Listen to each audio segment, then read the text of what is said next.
I'm Ruth Schumann. I was born in South Africa, and as you know, can probably hear from my accent.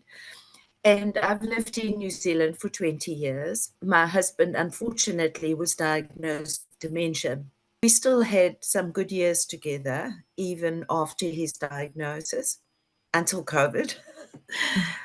When COVID-19 first began, it was initially a 2-week lockdown. My husband was in a rest home at the time, and I was not allowed to see him. We didn't have any children, so the two of us have no family in New Zealand at all. When it came to, unfortunately, Dennis being ill, I really didn't have any family support.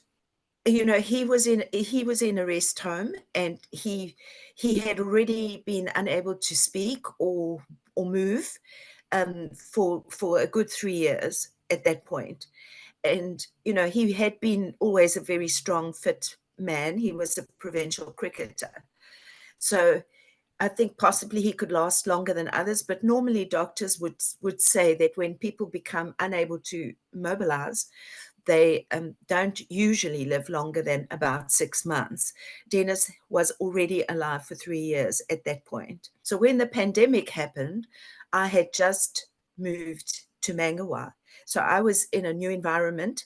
I didn't really know anybody there. And we went into lockdown almost immediately. And so I never got an opportunity to join any networks or know any people. So lockdown for me came at a time when I was in a totally new environment.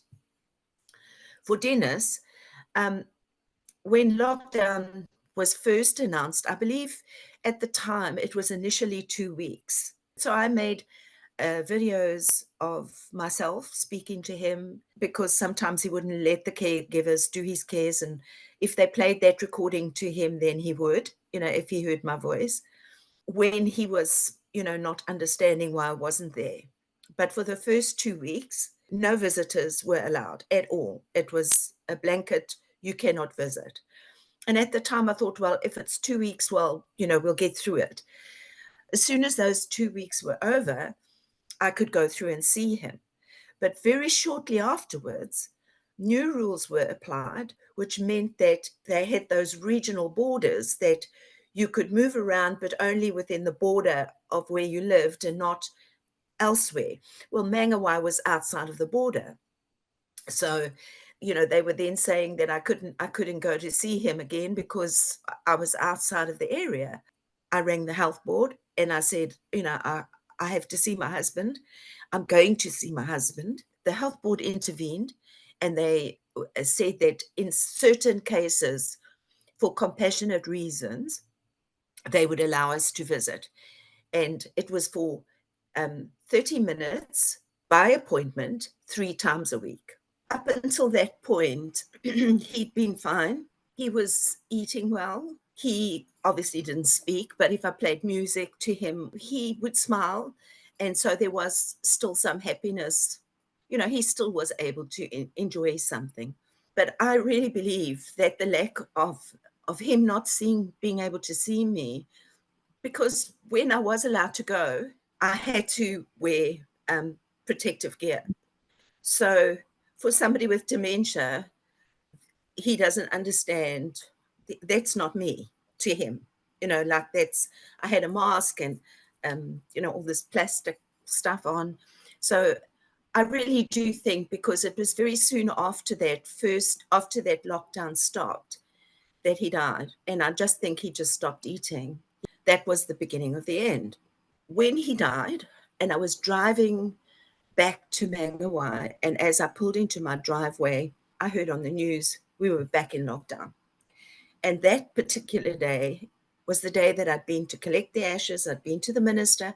I'd been to the florist. I'd paid the florist. I'd paid the minister for the donation for the church, as well as the organist and a soloist. I'd collected the order of service leaflets.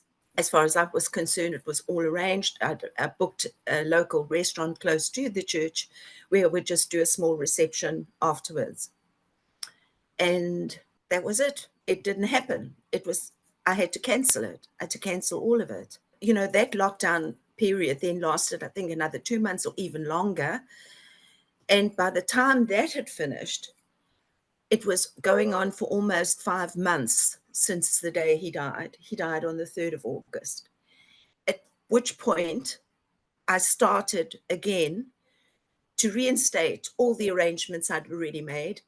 But I felt like a broken person. I was just so empty because it had been an 11-year struggle for me in every way. It's the most difficult thing I've ever done, is to watch this man, who was such a kind, gentle person, be so humiliated and so neglected and so vulnerable. It's incredibly difficult. And then when he finally ends that journey, which is somewhat of a relief for everybody, you can't even honor him the way he deserved to be honored. You know, that was the hardest part for me, was that. I first and foremost really think that all residential care facilities need to be dealt with separately. There needs to be an action plan in the event of a pandemic, whether they're aged care facilities or any other residential care facility, because those people are isolated anyway, and they need to see their families, and their families need to see them. I just think we had a one size fits all approach, and everybody's not one size. And certainly the people in aged care are not, they don't understand, especially with, if they have dementia, they don't understand. He didn't understand why I wasn't there. It's difficult enough going through that dementia journey. And then at the time he needs you most, when he's dying, you can have an appointment for 30 minutes. I don't think that's right. And I don't think anybody should ever have to go through that again. So that's why I'm sitting here answering these questions.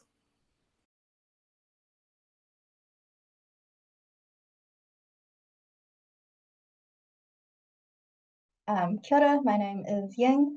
I live in Auckland, and during the pandemic in September 2021, I found out I was pregnant. So I was pregnant for most of my first trimester in lockdown. I lived in an apartment building in Auckland CBD, and I also work for an education charity. So I work across a number of different schools that I visit regularly. So by a lot of standards, I felt like I was a pretty high risk of COVID, and that certainly caused a lot of anxiety in those early months, especially with the first child on the way. And so I was really glad to have the lockdowns, the vaccines, and the public health measures in place to keep myself and people like me safe. Being pregnant during lockdown was strange. It was quite a mixed experience, to be honest.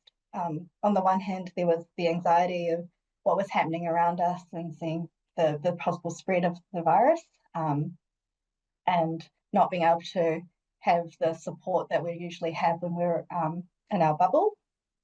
But on the other hand, I feel very, very privileged that I was able to have a safe place to stay and a flexible employment, so I could work from home, and I was able to keep myself quite safe, and even had naps during the day when I was really tired, and that's not something that probably wouldn't have happened if I had to be in the office.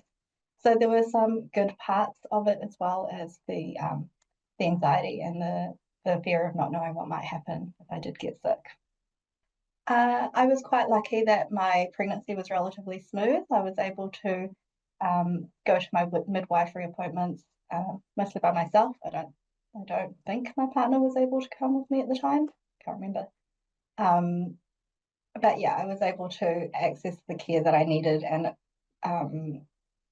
I appreciated that there was the precautions in place to be masked up in the healthcare facilities, and to give everybody space and stuff, so that I knew that when I was going in to the GP or to the midwife's appointment, I was being as safe as I could, as was everyone else. I think vaccines are so important. I followed the science, and so I know that the vaccines were evidence-based. They were approved by MedSafe and the FDA and stuff. So I knew that they were going to be really important tools for managing the pandemic and reducing the harm and spread of the virus. So I was really relieved when they became available and the government had that plan to vaccinate everybody.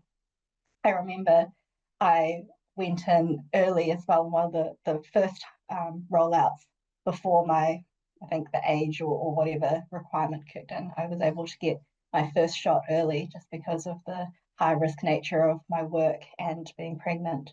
And so I appreciated that and being able to feel like I had that little bit of protection.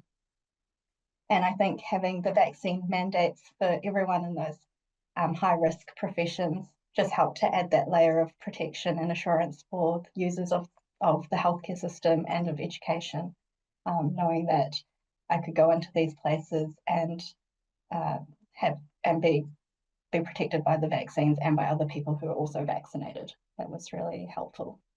I want to preface it by saying that I'm not an education expert, and I actually only started working in the education sector in 2021. So all my experience really has been during COVID and the post-COVID era. So I can't say much about what happened before, but I've definitely experienced in my work some of the impact of the pandemic and the lockdowns that happened, and some of those impacts are still influencing students and teachers today. I think there's been a much longer tail of impact on the education sector than possibly in other places where we kind of seem to have moved on from the pandemic. I saw, for example, in 2021, 22, how those lockdowns in Auckland really exacerbated the access and equity issues that we have, particularly for students in schools in the high socioeconomic needs areas or low decile areas where not a lot of students had access to devices or places where they could learn and do that offline learning. And we saw that a lot of students fell behind and a lot of students just dropped out and disengaged from schooling completely. And that's definitely still an issue that's being felt in schools now, where teachers are coming back now into the classroom and seeing a very, very wide range of students' engagement and ability that they're having to cater for in the classroom. As far as how vaccines impacted the education sector, I personally don't think there were a lot of teachers that I know or that I've heard were against vaccine mandates, because I think we're all aware of the classroom environment as being a very close and dense environment with pretty high risk for winter bugs and things generally. So anything to minimise that risk, I think, is good for teachers and for students themselves. Well, I think when we think about New Zealand's experience of the pandemic, we shouldn't forget to sort of take a step back and look at the global perspective and what was happening at the time. And there was a lot of uncertainty and a lot of different strategies that were trialled around the world. And it's undeniable that New Zealand had, one of the lowest death rates and one of the least impacts on our health system. And so I don't think we should forget that and realize that that cautious approach and the prioritizing of public health outcomes actually did have a really significant positive benefit for the country. So whatever approach and processes that were implemented to support that public health outcome, I think is stuff that we should carry forward, and we just need to be even better prepared next time so that we can deal with that uncertainty. One thing I would like to see in the future is that we have more of that health education and health literacy sort of embedded in our education, so that everybody can be prepared and understanding what happens when there's a pandemic and when we are being told to do things, why those things are necessary. Good morning, everybody. We're now going to resume with a panel of representatives from some different communities across Auckland who are going to talk to us about their experiences, particularly during lockdown in the second part of 2021. I'll start by asking each of the panellists to introduce themselves. So starting with Reverend Victor Poesi. Talofa lava, I'm Victor Poesi. I'm a minister of the church, Congregational Christian Church in Manukau, Mangere East. I've been working there for 24 years. I'm a Samoan and brown skin and got dark brown eyes and dark hair, and also Samoan descent, 5 feet 11. And also, yeah, I'm 57 years old now, and I do not wear glasses. So that's just to give you the visual description of who I am. Yeah, and I'm married to my wife Salome and got 3 kids. Thank you very much. Penina Ifopo, would you please introduce yourself as well? Alofa lava malole soifua. My name is Benina Ifupo, and I'm a mother. At the moment, I'm wearing green and dark brown skin.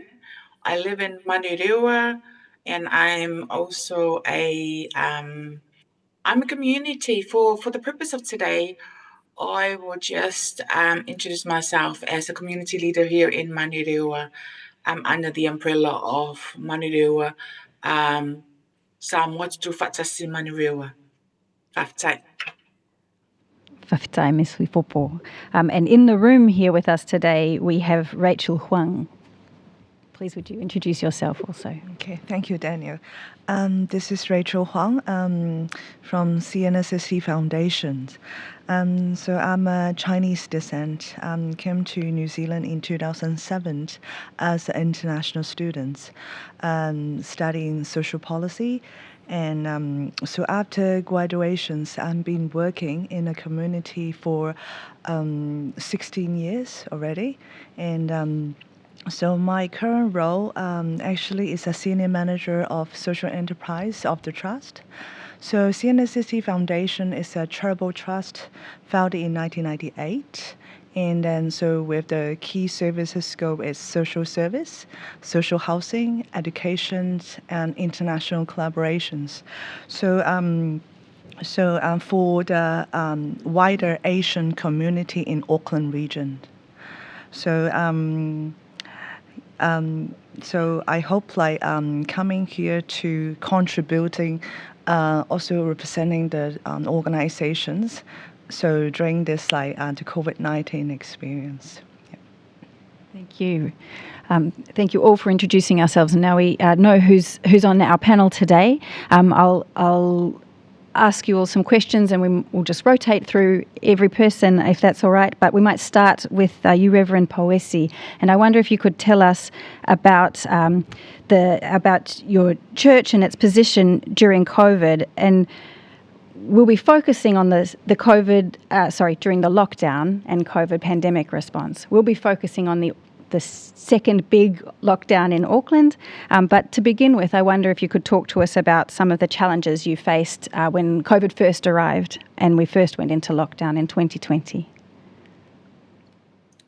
Thank you for the question. I think the main problem that our people face is the fear and also the misinformation that's been going on, and people were not really well prepared to receive this information, and also sometimes they are looking elsewhere apart from the government. They looking elsewhere to find information, and that really creates a lot of problem.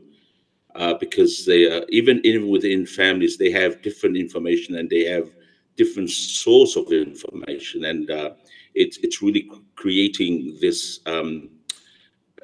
paranoia kind of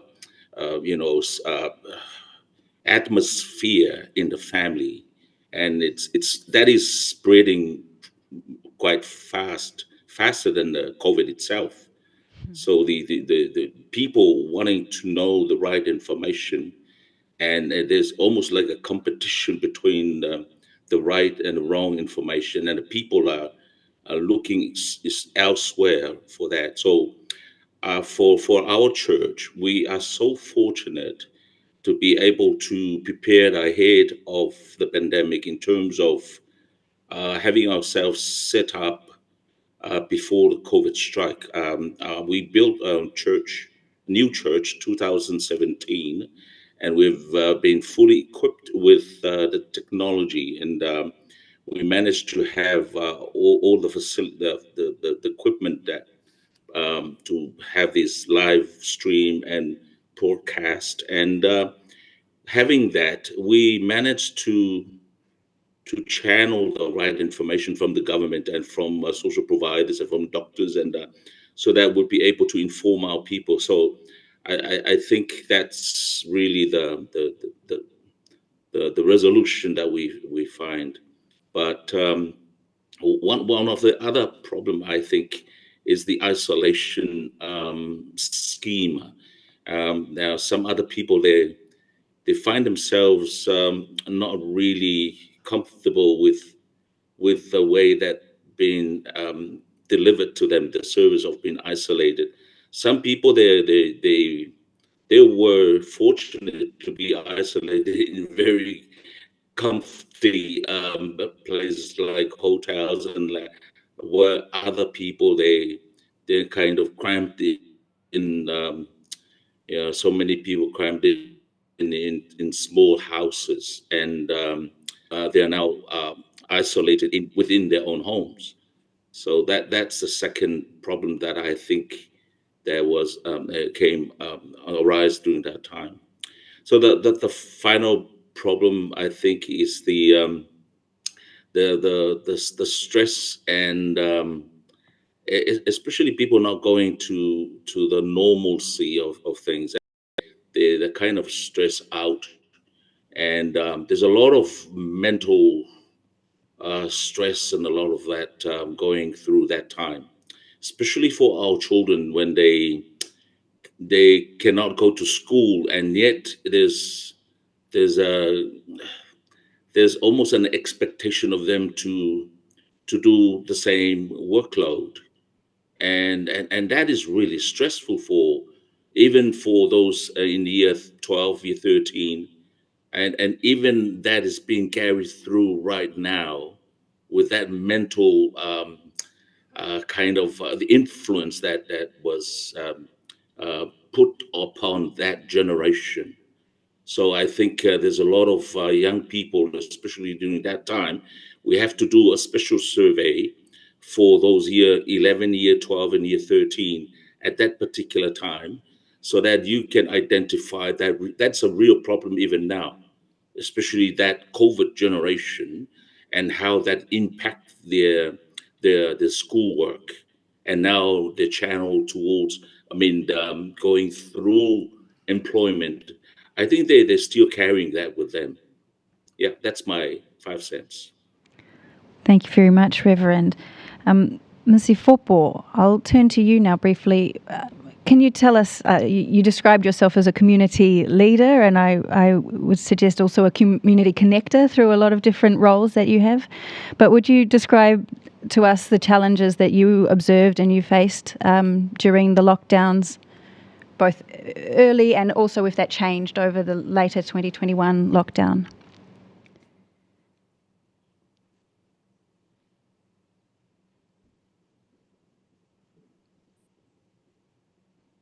You have to turn on your mic. Yes, so now it's on. Sorry about that. Thank you, Kelly, for the question. So I will speak from probably 4 different lenses, because during the time of the 2020 and the 2021, I was wearing those different hats. And first, I will speak as a community leader and connector under the Manurewa Samoa Tutu Whaatasi in Manurewa. And then the school, my role as the board chair of a high school, which has 2,500 students here in Manurewa, and then as a public servant at the time, and then as a family, as a mother. So with the Manurewa, if we look at the reflections of 2020, it was a very hard season.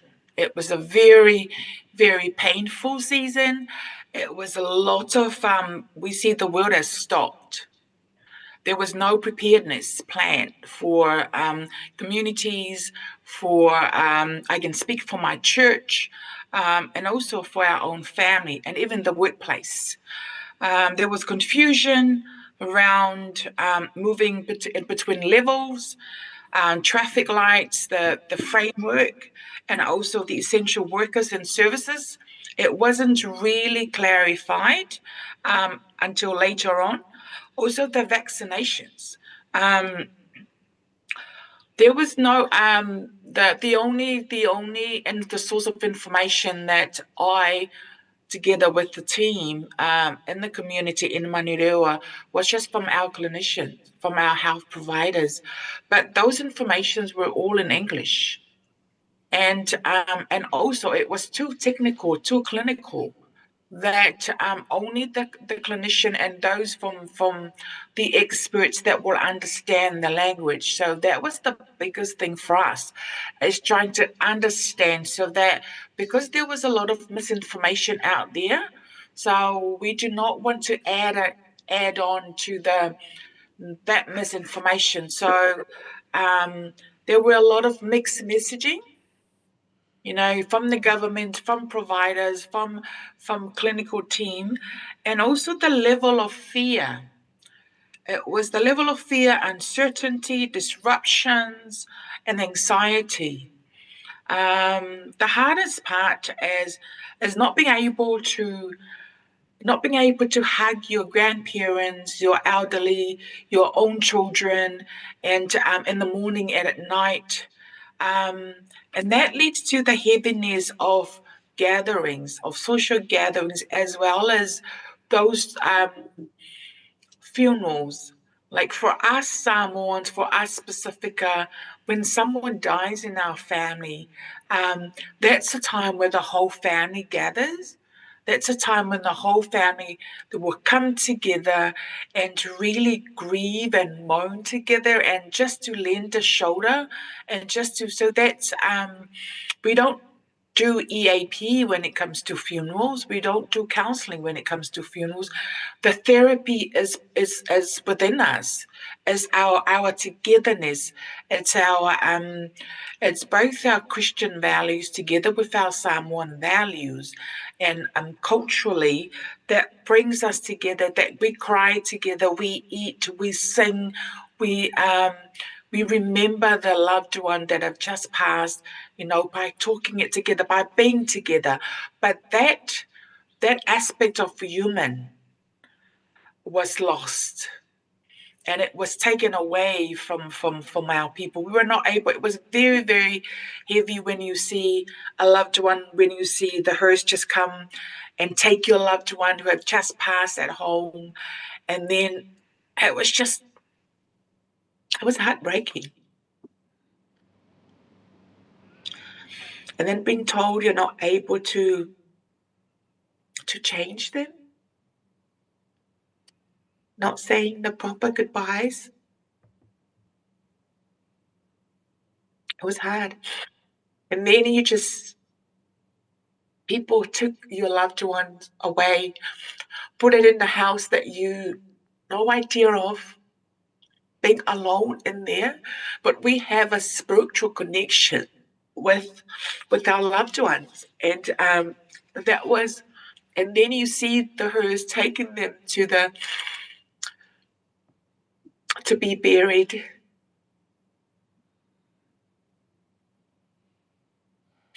And you just watch them virtually. It was very traumatizing. It was very hard. And then the other thing that was very, very hard, it was the first lockdown, 2020, when people were removed from their own whale, from their own home, and just put it into a house that they have no idea of, a foreign space that they're not familiar with, a space that is not being, that they've never visited before. Those hotels, it might say, wow, it's flash hotels, but really, they have been removed from their own homes, and then went through the whole pretty much scanning. You know, I used to work in prisons, and that was the kind of approach. You know, when inmates came through the door, the roller door, and all of that, we did all of the checks and all of that, and that's pretty much. I will say this is my own personal view. It was pretty much dehumanized in my view. The staff, they were amazing. You know, they tried their hardest. They tried their best to bring some humanity, to bring some alofa, to bring some kind of respect. However, it was the whole process. The whole process of screening, you're moving here, you're not allowed, you're taking just your clothes somewhere, just force no clothes, and then they just give you something to wear. Like you're there, it's just that manakitanga, that respect for human beings, for people during the pandemic. And so that was some of the things. Moving to schools, families were not prepared. They were not prepared. There was no training, especially with parents, of this online classroom learning. This whole ideal of just change. Families, a lot of families, they're just living on data. There's no Wi-Fi at home. And also digital, lucky if there's a laptop. Phones, yes, you will find phones in every single home. But no Wi-Fi, and then parents will just don't know what to do because they were the teachers at the time, and they would have to kind of police what the children are doing, and even the children were too scared. What is this whole thing that we're not allowed to go outside of our own house, that we're not allowed to go to school, and a lot of explanations was too high. It was just too high level that a year one child would never understand. So the language of communication from the high level was not actually reflective, and not captured the feelings and emotions of children at school. So schools are still catching up. Attendance has dropped. It has never come back to 100% during that time right up to now. Talking about churches, in our church, there was no plan.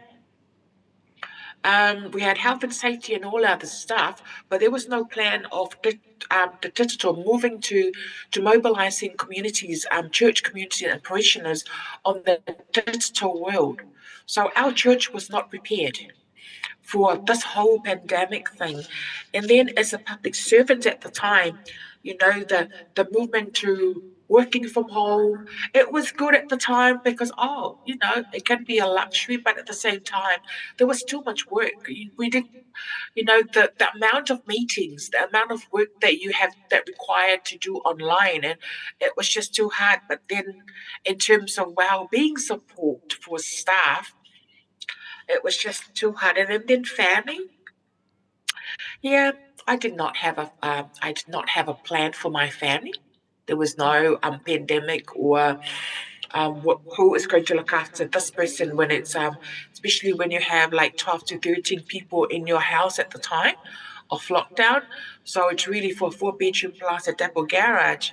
Now, how would you if so there was a lot of shifting in our own fale in our house, so that because there was COVID people, and then trying to for 14 days to isolate.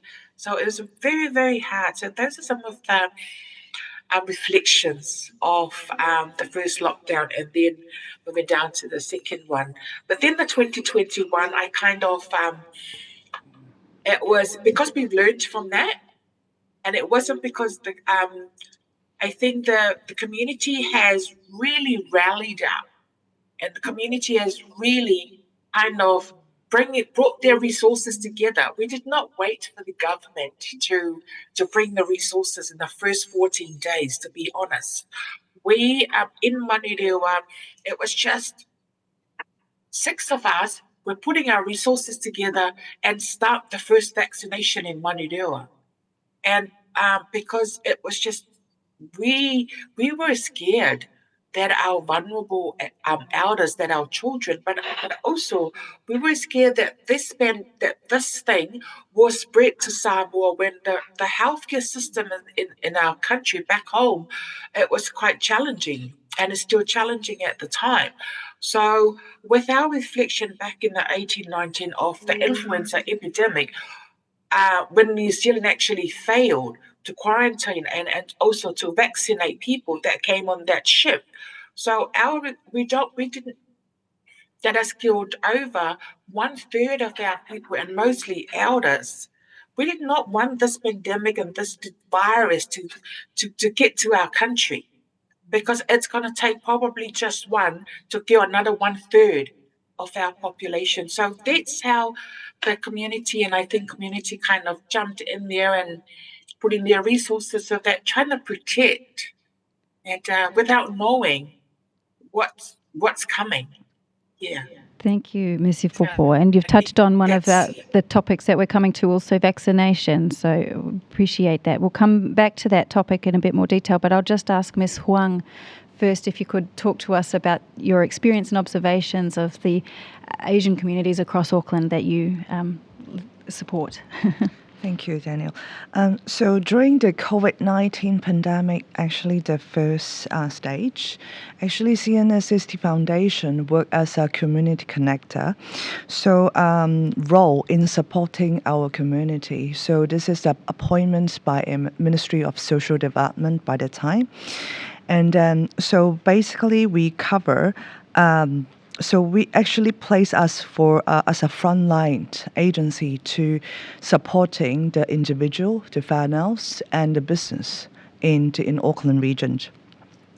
So we actually established our United Against COVID-19 systems which already I mentioned in our first meeting as well. So in alignment with our the governments, like the health protocol. And then we quickly shifted the face-to-face operation to the service delivery to remote models. And then we established like the COVID-19, like the work.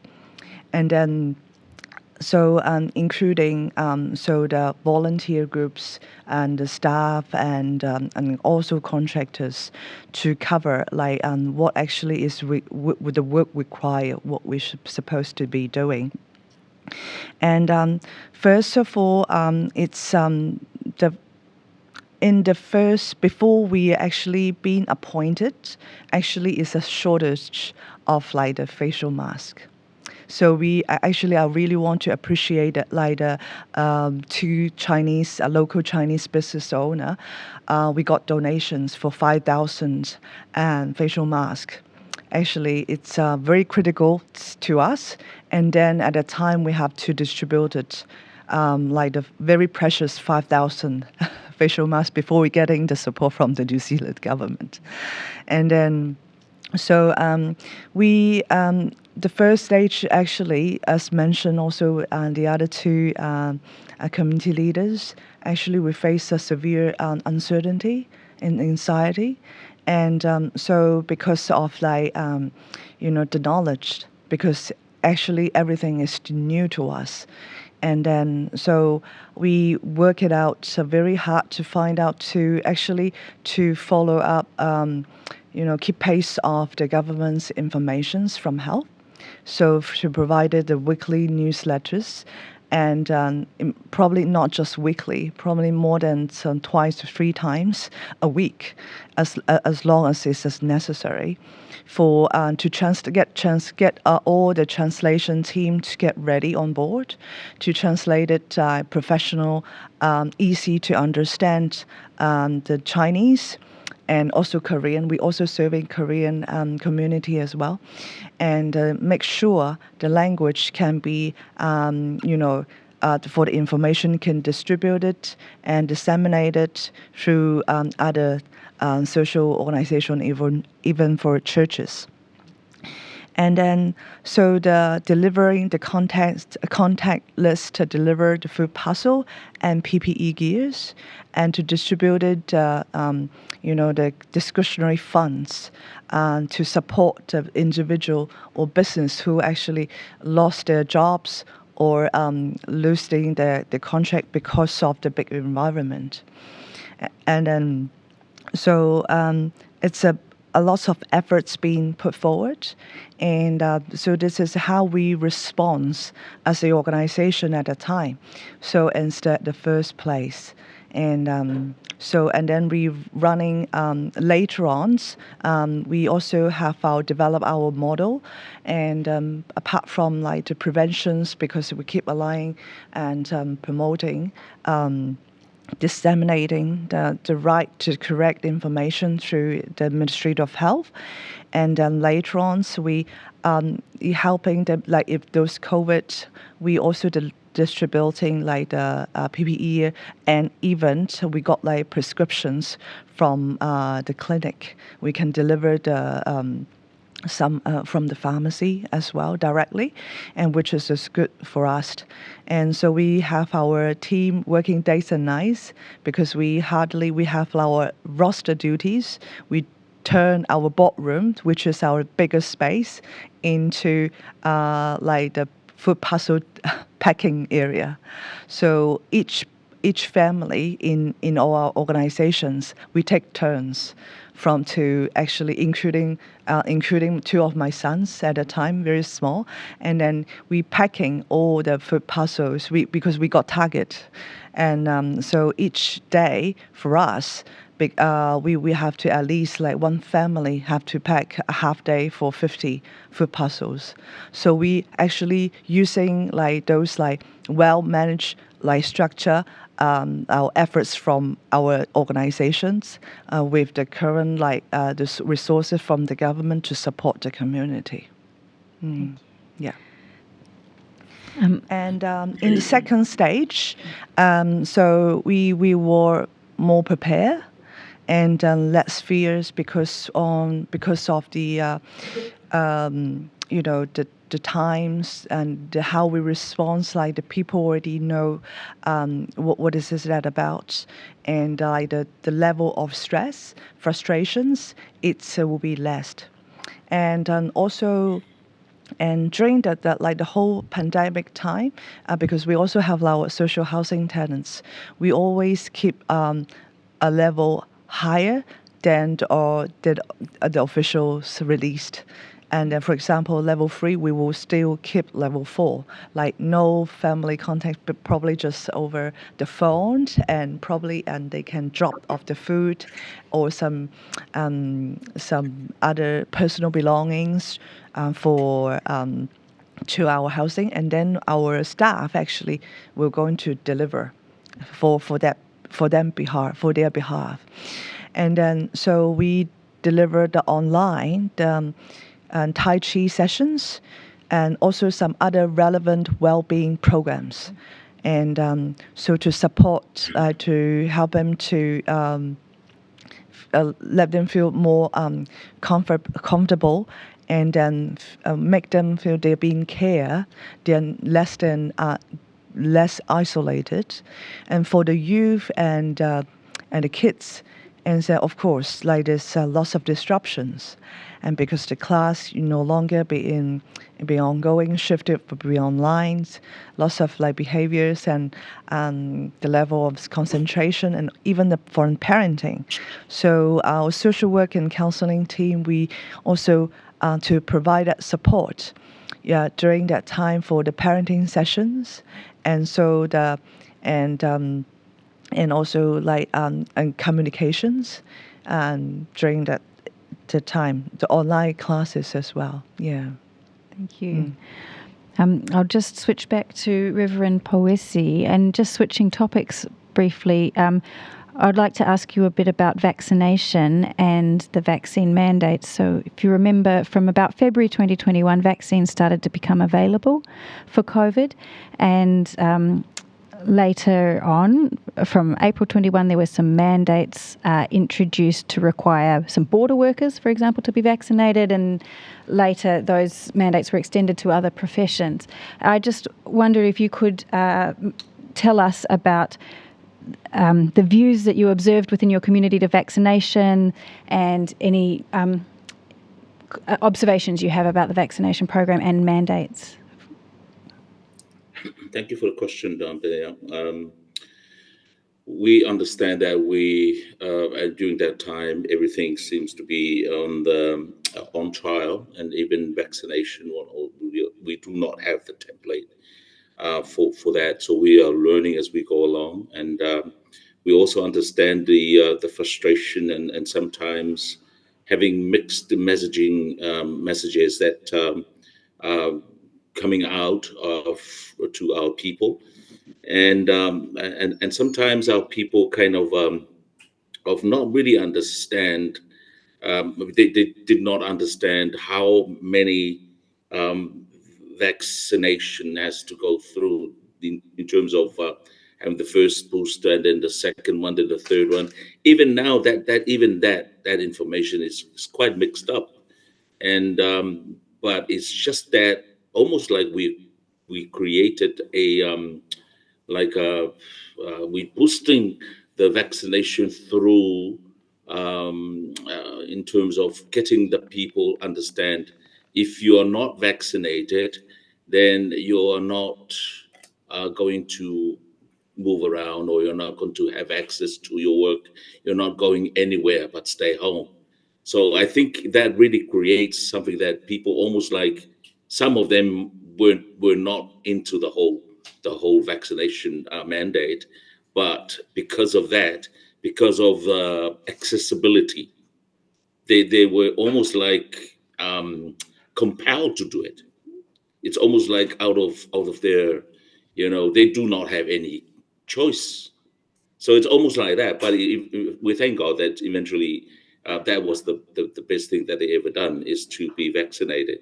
So and that's something good we can also get from this experience as well. It's not only negative, but also something positive is that the work of the government and the leadership of our leaders and our prime minister, and even the social workers, and also the health sector, they have done really well in terms of protecting our people. And I have to take also this opportunity to thank all of those at the forefront helping our people, because although there are a lot of people hesitant of receiving the vaccination, but eventually that I think it's the best, that was the best choice that they ever made. Now, the other thing is that a vaccination, there seems to be, this is a little bit on the negative side. It's almost like we're kind of, well, they use incentives. I can say that they try to use incentives and give people money and give people food passes just to be vaccinated. I know that but I did not know that we are that desperate in terms of bringing people. But it really worked. It really worked in some areas. For my church, I'm talking about my community, we did not even have that, because we were at the first one who get vaccinated. And then later on, we've heard that some people were almost like lured towards being vaccinated, and they have these incentives of having $100 voucher or something like that. In a way, it's almost like taking away the dignity of our people. It sounds like we're giving them something in order for them to get vaccinated, and in a way, I feel a little bit unease, if I can say that, and uncomfortable. Not because we didn't receive that, but it's like we know that probably because we are in a very desperate situation, so we have these desperate measures. But the vaccination, I think, I take my hat off to our prime minister and all the doctors and all of those. We were so fortunate, and if this will come back again, I think we had the template, and we have the way through, and we can manage to get our people through. And one of the things that really go against our vaccination is, again, fear. It's just that unnecessary fear because of people not knowing what's going on, or the fear of because there's another word going out that if you get vaccinated, then that's like they're putting another disease in you or something like that. So all of that, it's just something that now our people know that what the government did, and the source of information from the government is genuine, and we need to put our trust in one source of information, and that is the government. The government is working together with all other health sectors, and the doctors and the nurses, and the community leaders should be on board as well to support that. So the vaccination, I believe, the idea of having the right information about vaccination, I think that needs to be fast forward, so that our leaders can have a very informed decision, so that they will be able to inform our people as well. So, but I'm really, really grateful to God for the decision made by our leaders at that time. I believe it's the right decision, despite all other people saying that. But I think it's the lives of our people is valued more, worth more than anything else. Well, that's my own personal opinion. Thank you so much. Thank you, Reverend. I'm just going to pause before I move to Ms. Ifupo and Ms. Huang on that question, and ask if the commissioners would like to ask Reverend any questions. No, we're good, thank you. Okay. Thank you, Reverend. I do understand you might need to fall off. So thank you very much for your time and your the observations and thoughts that you've shared with the Commission today. Thank you. Thank you so much. Thank you. God bless. Thank you. Ms. Ifupo, now you're back up on my screen, and I wonder if you have anything to add or add on the topic of vaccinations and vaccine mandates. Thank you. Yes, I have a contribution to make in terms of vaccination. I think the logistics of the decision for people to be vaccinated, and it has really kind of it has shown leadership from different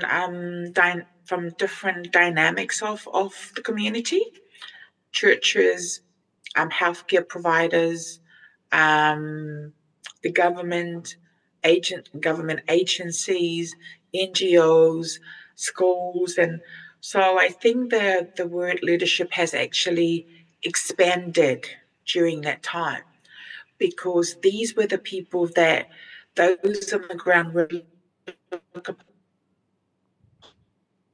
on. And also those on the ground exercise, as well as making sure that the information will be filtered through.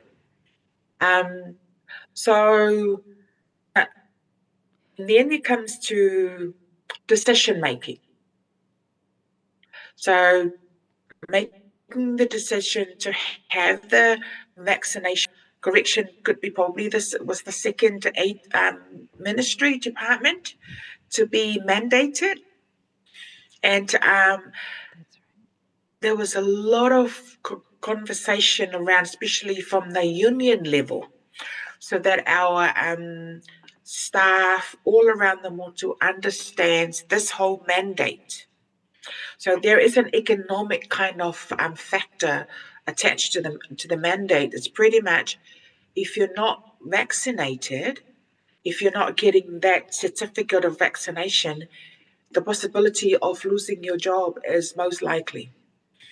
And I think, and that's why most of our staff, they had no option but to be vaccinated. Otherwise, you're going to lose your job, and then how are you going to feed your family? So that was number one. And then the second one was also the social part of it, where there was a lot of tension between religious communities and ideologies between because some religion were against. And then imagine having your family with three different religion beliefs. So it adds like the heaviness to the conversation, because here you are trying, especially for myself, trying to push us back on the ground, and then I have some other family members who refuse that, but we're still living in the same bubble. And so that was one of the things that I've identified from the vaccines. And then we've also seen the powerful tool of digital in utilizing to spread both good and bad information. So because our people, not just the youth, but people who had access to digital information, we were just, with TikTok and all of that, it was a lot of spreading. It was a lot of, and I think that's where the anxiety and mental health problems occurred. It was just from there, start from and a lot of hatred, on there. I had people calling me out for, no, for being at the forefront of vaccination, all of this, and people that I know, and then also the incentives, it was the strategy to kind of increase the vaccination rate. Without knowing, I couldn't understand, and even most of my community, what's in the vaccine.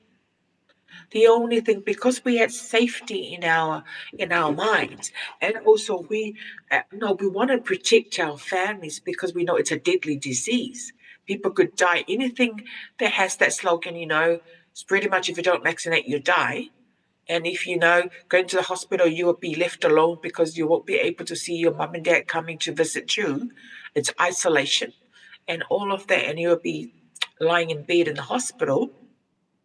So I think all of that kind of, so the only reason people were hesitant to get vaccinated because of all of those fear, of all of that. And then, but the incentives, it has helped, because I can confidently say that, because we use incentives really to bring people, but then there was no.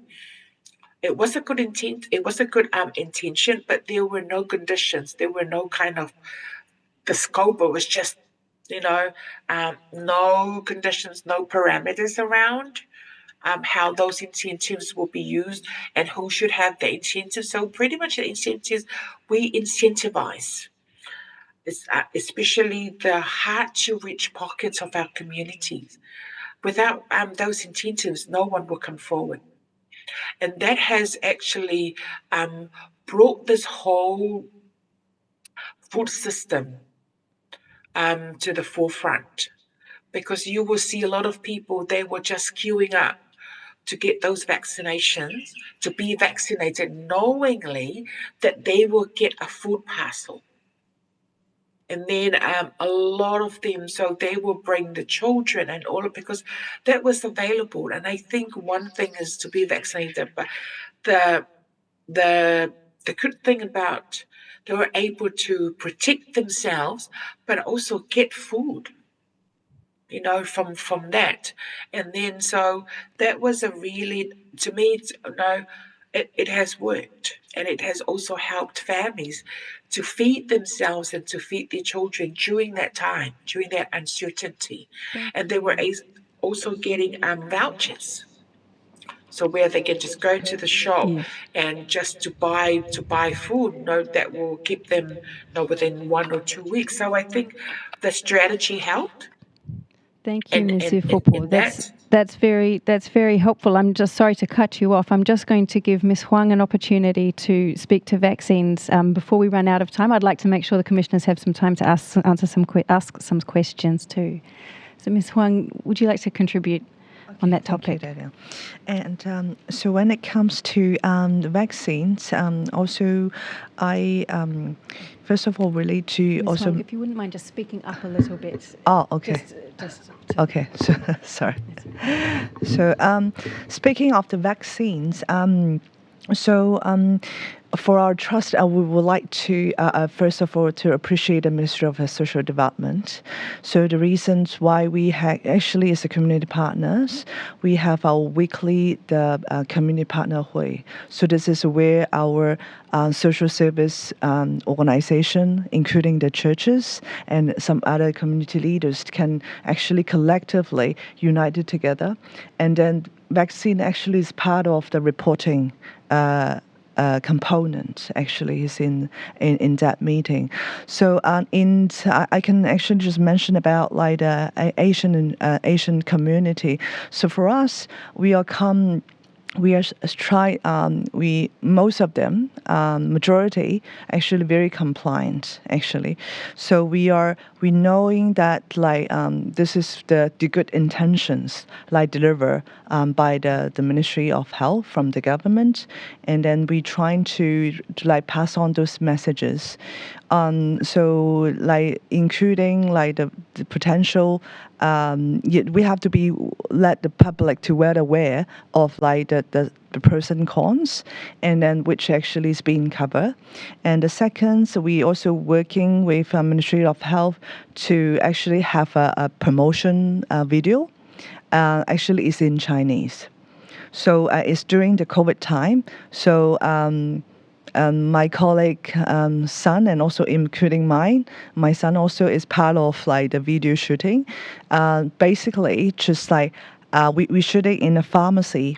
So basically, trying to send a clear, and also the school, and trying to send the clear messages to the public that, okay, this is how it should be, and so like the reason and the why, and what will be happening. So this is easy to understand, and also the language and cultural appropriate way to have like the clear message to a community is really, really important. And I'm also really appreciate the government putting some resources on this and to helping the community to well understand. And then so of course like taking the vaccine is as a matter of like the freedom of choice of personal. So and also is some concern about some critical health conditions, maybe it's not suitable for them to take that vaccines. But in general, so it's a good intention from the government, and also probably we just people might be getting some more different information about the different type of vaccines, because from US and also from a different country, also including China. So we also been requested, as to remember, one, a Chinese seniors like requesting a vaccine in a Chinese vaccine. So I'm sorry we can't do that, but we're just referring them to the local GP and pharmacists. And also because our like close partnership with the local pharmacy in Unichem in Park Rangah, because we're based in Panmure in East Auckland. So all our social tenants, including our senior members in our community, so there are any like flu vaccines, they also come over to deliver to like the vaccine, the flu vaccine. So for this time, so this is a little bit different. There will be a different working models with the clinic and pharmaceutical staff. So make it happen. So have to making the proper records, and also we also arrange online and telephones and booking for the clients. So our staff and also helping them to make the booking and to deliver the message, and then giving the information to individual. So this is different levels of like the support we can do, and so so as I mentioned, like from our community, majority of the people, they are very appreciated, and then to get vaccine, to be honest. So this is a huge of like finance burden for the whole country. Actually, this is a in China it's make it compulsory, but it's in here it's totally different. But we respected the decisions from the government, and we appreciate that as well. Thank you. Yes, Lars. Commissioners, would any of you like to ask some questions? Yeah. Yes, and thank you all for a really, really helpful contribution. I'm just thinking, Mrs. Ifupo, and thank you for sharing the sadness around the funerals and the gatherings in the way in which you did. But can I turn to incentives for the vaccinations?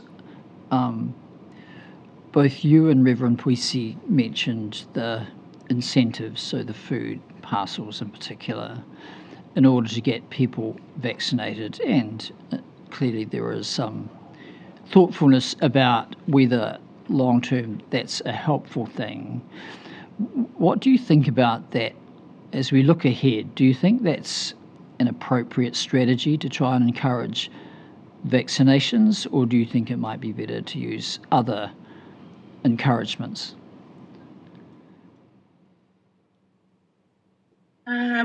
Thank you for the question.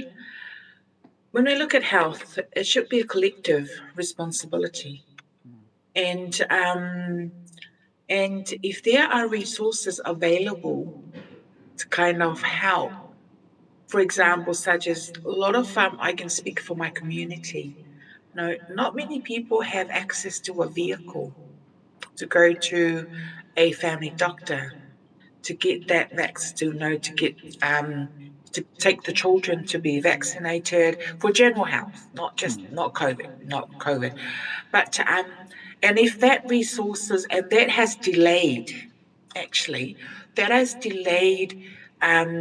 presenting children and even adults to get help because of that barrier.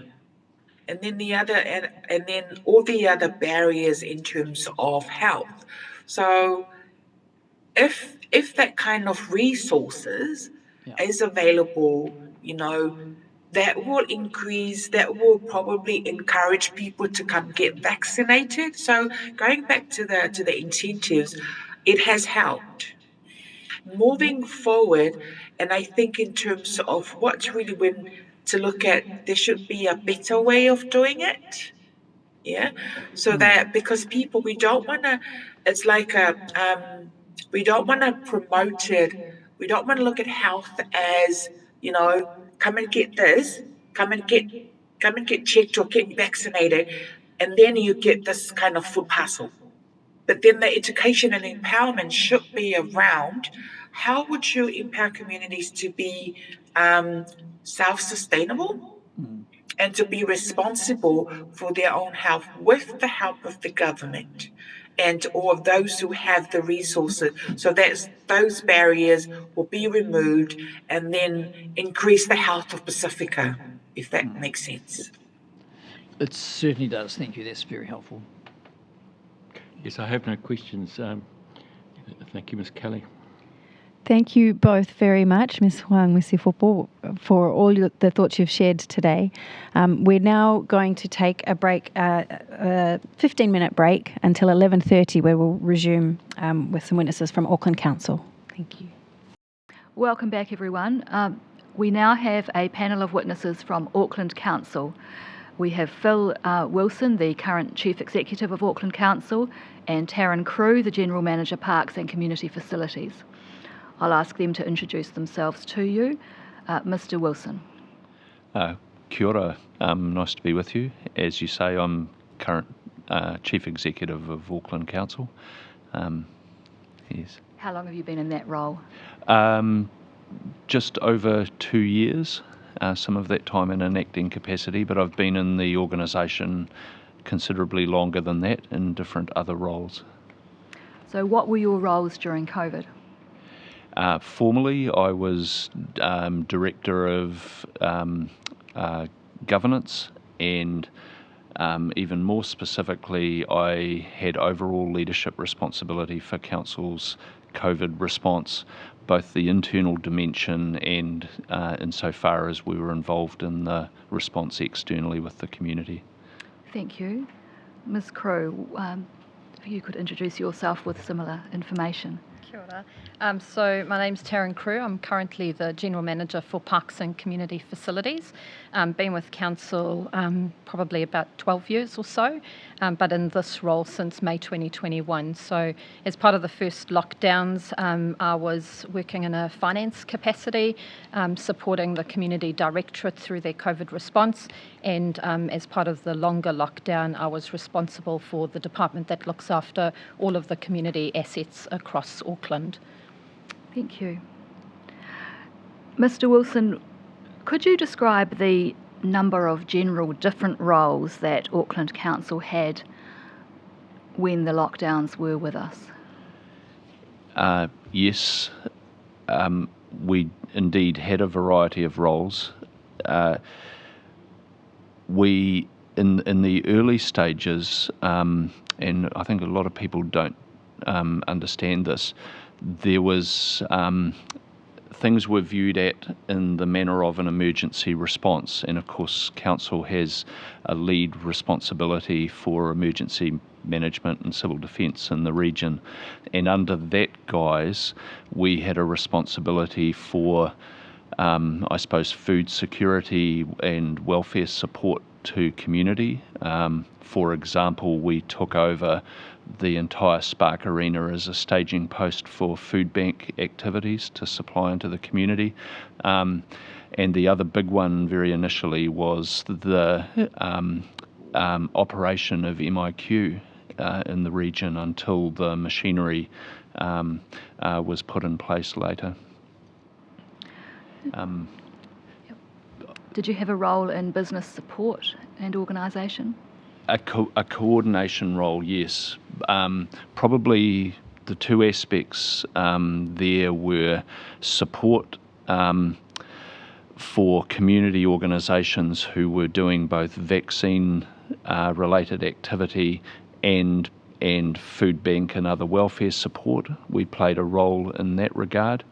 At one stage we had, from memory, 72 locations across the region that were council property based. And the other, as you mentioned, was the liaison with the business community and the representative groups for business and the government agencies, including Ministry for Business, Innovation and Employment.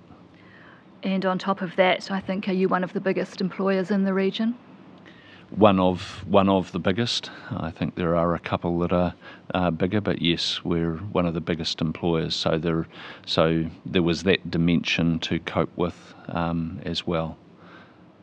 Thank you. Ms. Crew, you've given us a slight introduction to your role. Thinking about your Parks and Community Facilities role for the 2021 lockdowns, what were you in charge of then? So during that period, as I said, the department I looks after all of the public spaces, public toilets, playgrounds, community buildings and assets, and we look after the contract services that look after all the maintenance of those buildings. Also within my department, we looked after the landowner approvals, so setting up of vaccination sites, testing grounds, came through my team in terms of those approval processes. But largely in that longer lockdown, it really was managing the maintenance of spaces, understanding how we could work differently in those spaces, particularly in the long lockdown.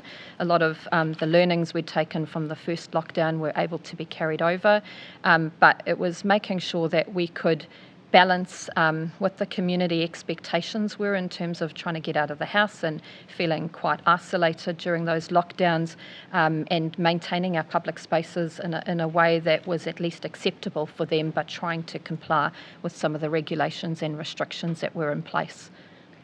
Can you just give us some of the numbers behind that job? How many public toilets are there? Yeah, in the so Auckland region? public toilets, we have close to 900 public toilets across Auckland, close to 1,000 playgrounds across the region, 2,900 local parks that we maintain, and then just another area which was quite important to us was the maintenance of our sports parks, given the cost associated with turf management. So 235 sports parks across Auckland, so quite significant numbers. So you've touched on it slightly, Ms. Crew, and I'll return to you, Mr. Wilson. What lessons from the 2020 lockdowns was Auckland Council able to take into the 2021 lockdowns and so hit the ground running, as it were? Well, I think if I think about the community, what we were able to take is firstly to assist with communication into the community, recognising that council has 170 elected members and quite substantial networks into the local community. So that communication role was quite important. I think more practically, we started to have the machinery to support with food bank and other social supports in coordination with MSD and other players. Just thinking about communication, what were your communication lines out of Auckland to what was happening in central government? They were, at that early stage, I think variable might be a good word to choose, because they were still, being formalised. My recollection is, and I'm not painting a bad picture here, and I just caveat this by saying I was also involved at a national level with local government generally. We put some mechanisms in place with Department of Internal Affairs to improve the communications, but initially it was quite patchy, and fair to say I'm not sure there was an appreciation necessarily in some of the decision making about what the impacts and realities would be on the ground in Auckland. So but the picture I would paint beyond that is of an improving situation where we got mechanisms in place. We set up in Wellington, we set up an office to liaise on behalf of the local government sector with government. Later, we formalised an arrangement where we had direct communications through the Department of Prime Minister and Cabinet as to what was happening, so we could influence some of the, I suppose, lower level policy decision making that was happening. All right, thank you. Ms. Crew, did you take lessons from 2020 into the 2021 lockdowns? Yeah, I think the main was the ability to operationalise some of those restrictions quite quickly, having learnt some of the internal mechanics, the way we had to instruct our contractors, definitions around essential workers and who could be out and what we could be doing was more clearly defined. You touched on the number of public toilets. That was a key thing we established at the beginning, was understanding, because Auckland still had a number of food organisations, trucking and logistics coming through Auckland, we had to find the balance by not opening up too many, but making sure we could look after our rough sleeping community as well as some of those essential services coming through. So there was, those kind of mechanics were worked out through the first couple of lockdowns, and a better understanding of those definitions. So going into the second lockdown definitely felt easier to initiate. I think you'll obviously get to it later, but the length of the lockdown is where we started to see more of the challenges in that space. Just perhaps winding back a little bit, between the 2020 lockdown and the August 2021 lockdown, did Auckland return to some kind of normal? Mr. Wilson? I would say some kind of normal. yes, that's true. Although I'd characterise it as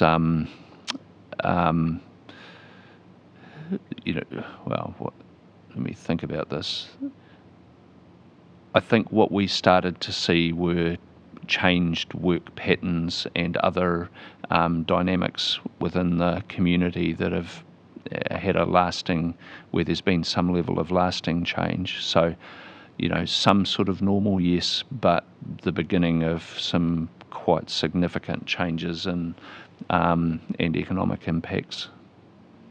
And I'm sensing from your tone that they weren't all positive changes? No, well, to be balanced about it, I think there's a lot of good things that emerged out of that period.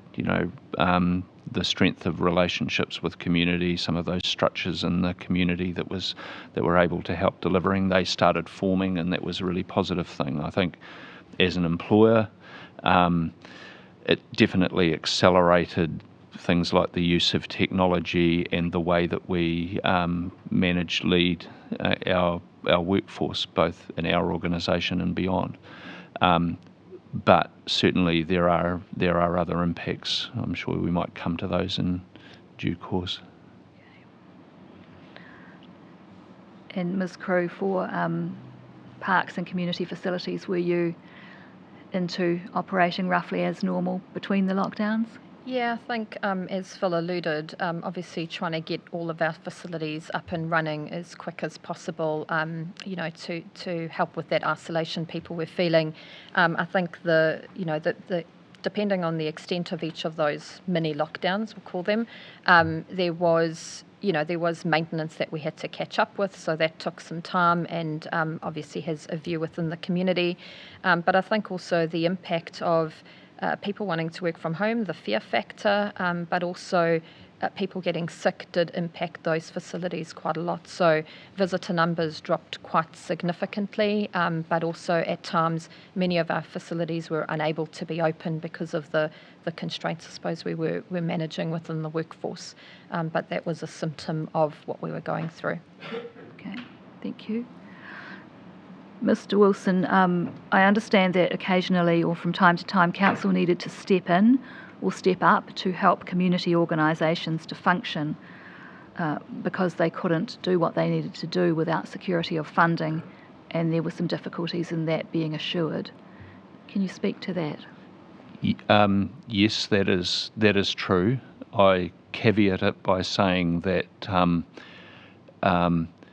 as things progress, the likes of Ministry of Social Development, Ministry of Pacific Peoples, Te Puna Kōkiri, who we had good relationships and an active dialogue with, they were responsive.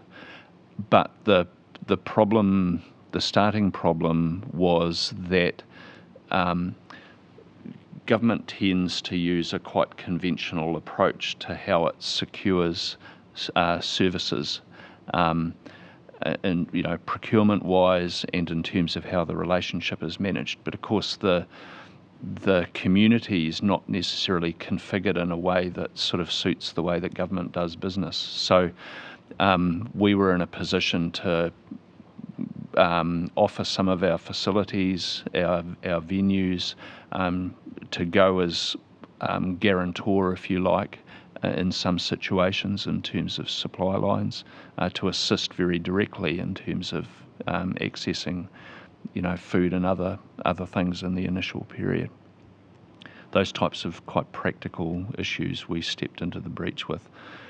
Later, we did do some stuff for some of the really significant community players, South Seas, the Whānau come to mind in terms of reach into the Pacific communities where we did financially assist them on occasion. And what sort of thing was that to help with? Securing premises and offering something that secured for example, the supply of food lines. Thank you. Ms. Crew, what kind of changes did you find happening within your department to account or to accommodate the ever increasing or ongoing lockdown? Are we referring to the August The 2021? August the long one? 2021. Yeah. I think there was, obviously, as the lockdown went on, we needed to initiate some conversations around what was deemed as essential services and therefore you couldn't do versus what we could get out and do. So things like maintenance, for instance, mowing, initially, the advice was, nope, that all has to stop. But when you're in an extended lockdown for months on end, it's impractical when you're encouraging people to get out in their local neighbourhoods and walk around, not to have spaces well maintained. So there was continued dialogue, and as Phil mentioned earlier, that connection with central government strengthened over time, the ability to be able to have those conversations and share the practical operational implications of some of the decisions, which meant we could pivot a little bit in that space. But I think in terms of, not directly in my area, but within the community services that were being led out of those facilities, there was a lot of good work being done. A number of our contractors picked up helping with food delivery delivering. So where vehicles weren't on the road doing maintenance, they were actually delivering food parcels for community groups. So having those connections in Auckland was really important. But within our own services, I think a moment to be incredibly proud of the way people could think of a different way of supporting communities. So we had our pools and recreation staff developing online fitness, for instance, to help the community stay fit. We had online library services being ramped up. Our library services staff were doing kind of at-home delivery for elderly homes, marae-based type stuff, that we could get kind of books out there to the community who couldn't access some of the online content or had some challenges. They also went as far as understanding the digital divide in some of our communities and arranging for skinny jump connections to be given to some of those families in conjunction with those. So there was quite a lot, I suppose, turning our minds to how we could operate in a very different way that I think, from a council perspective, we can be incredibly proud of in terms of pivoting in those times. Thank you. Mr. Wilson, what was the impact on council of the changing rules as the lockdown progressed? And you had level 4, then level 3, level 3.1, 3.2, new rules every time, and then traffic lights. Yes, I mean, it was, I think for any employer and any large employer, there's a degree of complexity around this, and just even understanding the triggers and the requirements was at times difficult, interpreting those. We've got, I always think about that impact in two ways, both in terms of us as an employer for our people, but also in terms of our service delivery.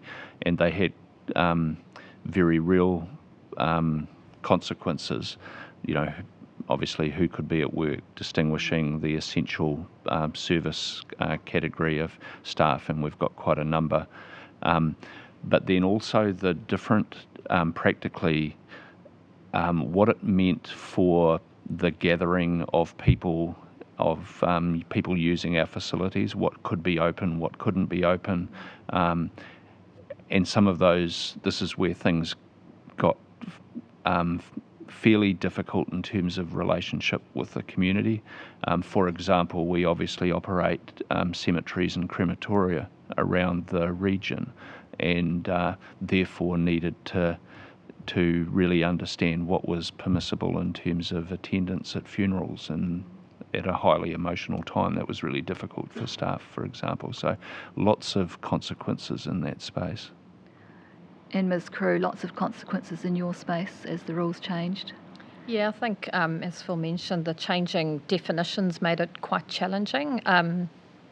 Just, I suppose, trying to prepare for what those decimal kind of openings were, and then the traffic lights, and understanding the changes. And one of the the consequences of that was being able to communicate that to the community in a way that people understood what those different changes were. I think at the time we were also because we'd been in such a long lockdown, compliance had started to become quite an issue. And so trying to feed in understanding where the risks really lay and trying to feed into central government around, at certain stages, opening certain things up, what's the risk to us? So playgrounds and skate parks is a perfect example.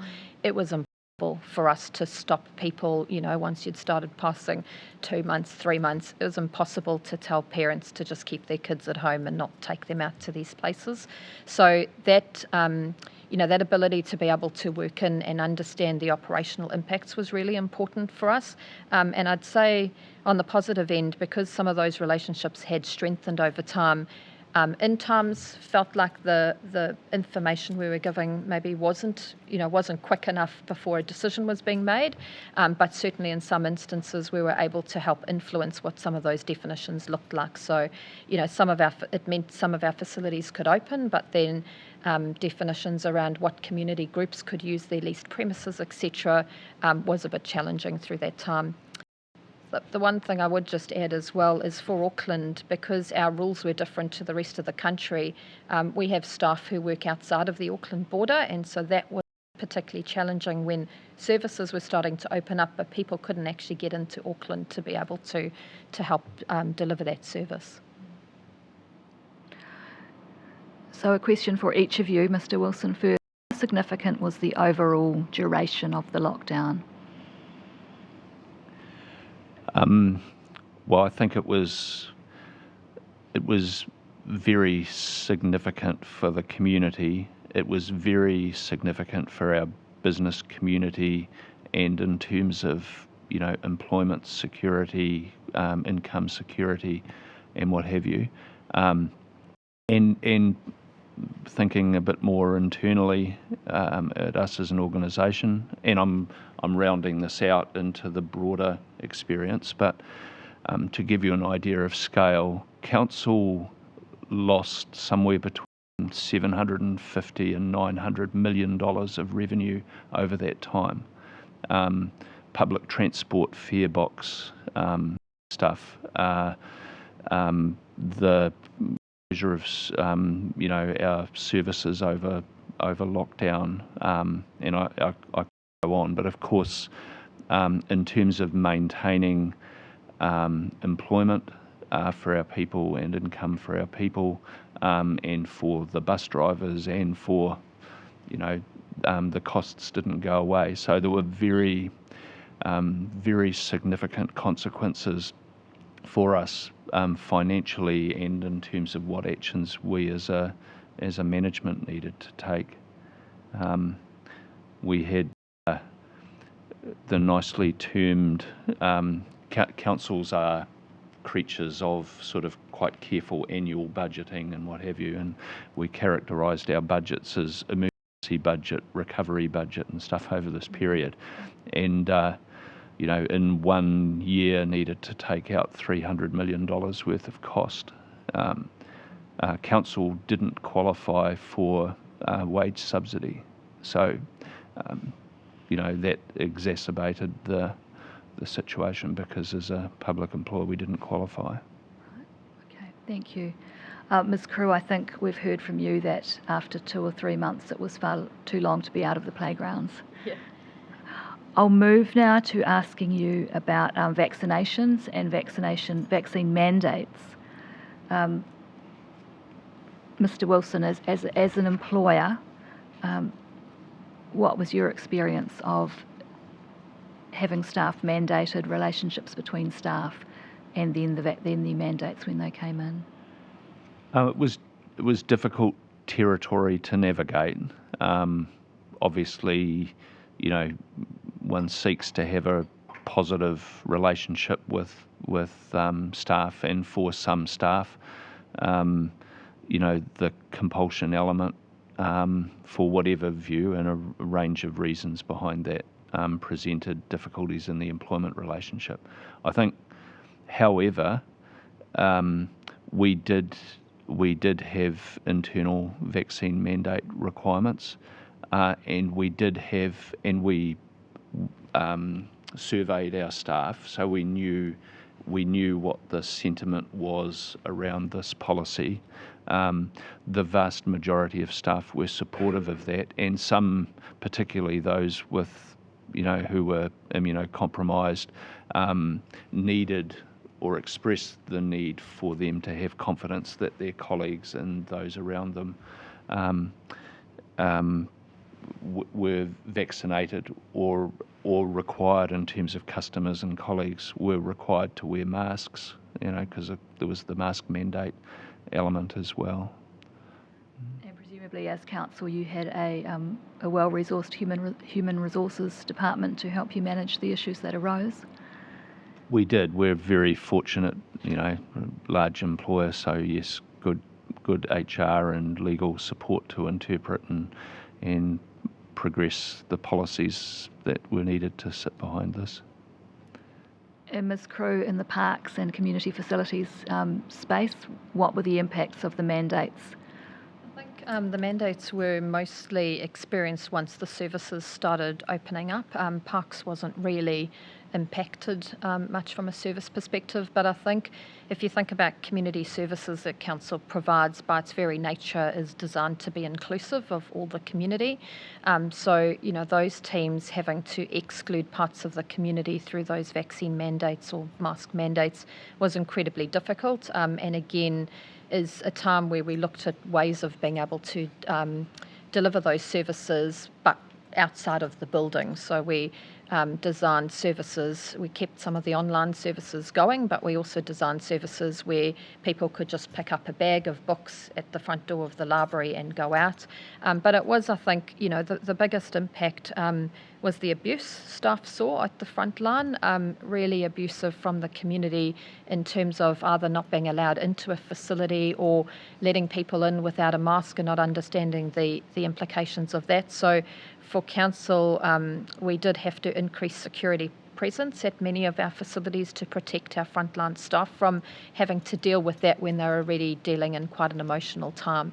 But the impacts overall, we saw a very large reduction in community actually coming into the building and using those facilities, and only now in 2025 have we recovered to visitor numbers that are pre-COVID level before. So it's taken some time to get back to a space where the community feel like they can come in and be welcome.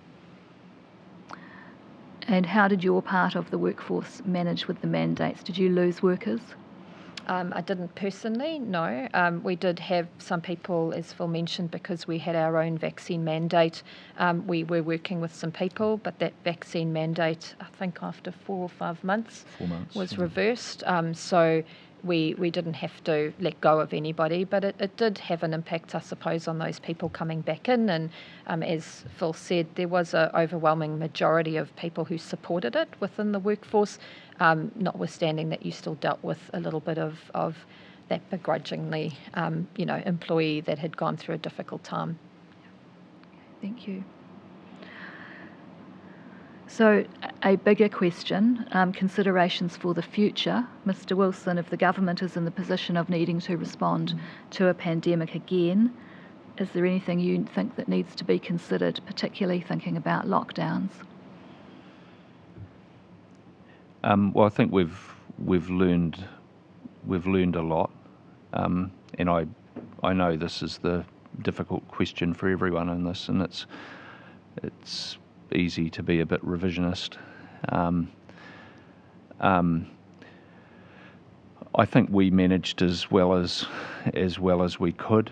I think and I didn't talk to this detail, but just to illustrate the broader effect in Auckland. Public transport patronage is still not back to where it was before COVID. Foot traffic and what have you in the city centre and economic activities down.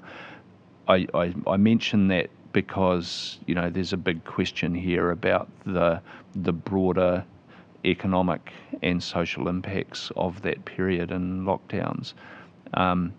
I think perhaps we need a slightly more nuanced discussion about the merits of it. But I don't, far be it from me to say that they weren't needed at the time for a health outcome. I'm just not sure we had the informed discussion at the time that balanced those things sufficiently. And have there been opportunities for those discussions since? I think we, in a sense, we have them all the time because we're concerned about the economic prosperity and the income and the effects of things at the moment on our community. But I'd quickly get out of my professional depth here. I'd just observe that there are always economic cycles. We're in one that's really difficult for Auckland now, and we need to pull ourselves back out of it. And we've probably, my estimation is that we've been in it for longer and deeper, exacerbated by the effects of those years. Thank you. Ms. Crew, any lessons for if there's a next time from your perspective and with what you were managing? Yeah, I think being more at that kind of operational level, for me, one of the lessons would be forming those groups and having that input. So from sector organisations like Sport New Zealand, Local Government NZ, and council understanding its communities. I think if we'd set up some of those earlier, as Phil mentioned, you're still dealing with the pandemic and the medical outcomes of those, but maybe being able to share a bit more about the impacts on community and some of the risks we were dealing with perhaps could have been used as some of the framework going forward. So I'd hope we've learned quite a bit from that, and that going forward we'd be able to make those connections quicker and feel like we're informing some of those decisions rather than just being on the receiving end. So have you kept, as it were, the COVID folders about how to deal with these sorts of challenges? Oh yes, we've got that all filed. Thank you. I'll ask the Chair if he or the Commissioners have any questions for you. Thank you. Commissioner Kavanagh, please. I have a question around this designation of essential workers, and what you've described to me, Ms. Crew, is a sense that, well, in some senses, every worker is an essential worker because they're contributing to those maintenance crews or the cleaners, for example, cleaning toilets, because we've got essential truck drivers coming through. But we have outcomes that we wanted to achieve, like social distancing and to eliminate the virus in the first instance and then to suppress it. And you talked about maybe that this could have been done in a different way without having to designate people as one thing or the other. Do you think that the council as an organisation could have come up with its own way of keeping people safe and keeping the community safe and keeping the virus at bay in the way it operated without resort to these designations that came from the government? I don't know if I'd say council could have looked after itself completely, but I think having those conversations about the risks we were trying to manage and how we could best manage that would have been important. So as we traversed the long lockdown and as we had the conversations about getting more workers deemed as essential workers, for instance, we had really good, our contractors are large providers, we had really good processes in place around daily rat testing. Once we had all of that PPE gear in place, having the right PPE gear in place, having the right social distancing, they had crews, rock up in different vehicles so they could manage any impact if one person got sick, that didn't take a whole crew out. And we saw the impact of that did work, because when you had one person get sick, which might not have been at work, it might have been from home or going to the supermarket or something, the impact of that didn't spread like wildfire through those. So that told me that the mechanisms and processes we had in place were working. So it was just the ability, I suppose, to take a bit more of a risk-based approach to going, how could we manage some of these things, and understanding the wider impacts, particularly for a long lockdown versus something that was short and sharp and you could just switch everything off and that was okay. Thank you very much. Commissioner Hill. Thank you. A question about your 170 elected members and the community connections that gives you. We've heard quite a lot over the months about the way community networks were strengthened and how critical they were, both in terms of delivery, the food parcel dimension, the food security dimensions, in terms of trust, the messaging. And we've heard how they were strengthened through that period and how helpful they are when the next emergency comes or when the next pressure point comes. So my question is, did those community networks that were activated and that were strengthened and see that strengthening continued? Is further investment needed to kind of maintain that machine and keep it warm, as it were, keep it operating at the level that is going to be needed? How does that look? I think there's a positive sort of residual impact in terms of those relationships and those networks. I'm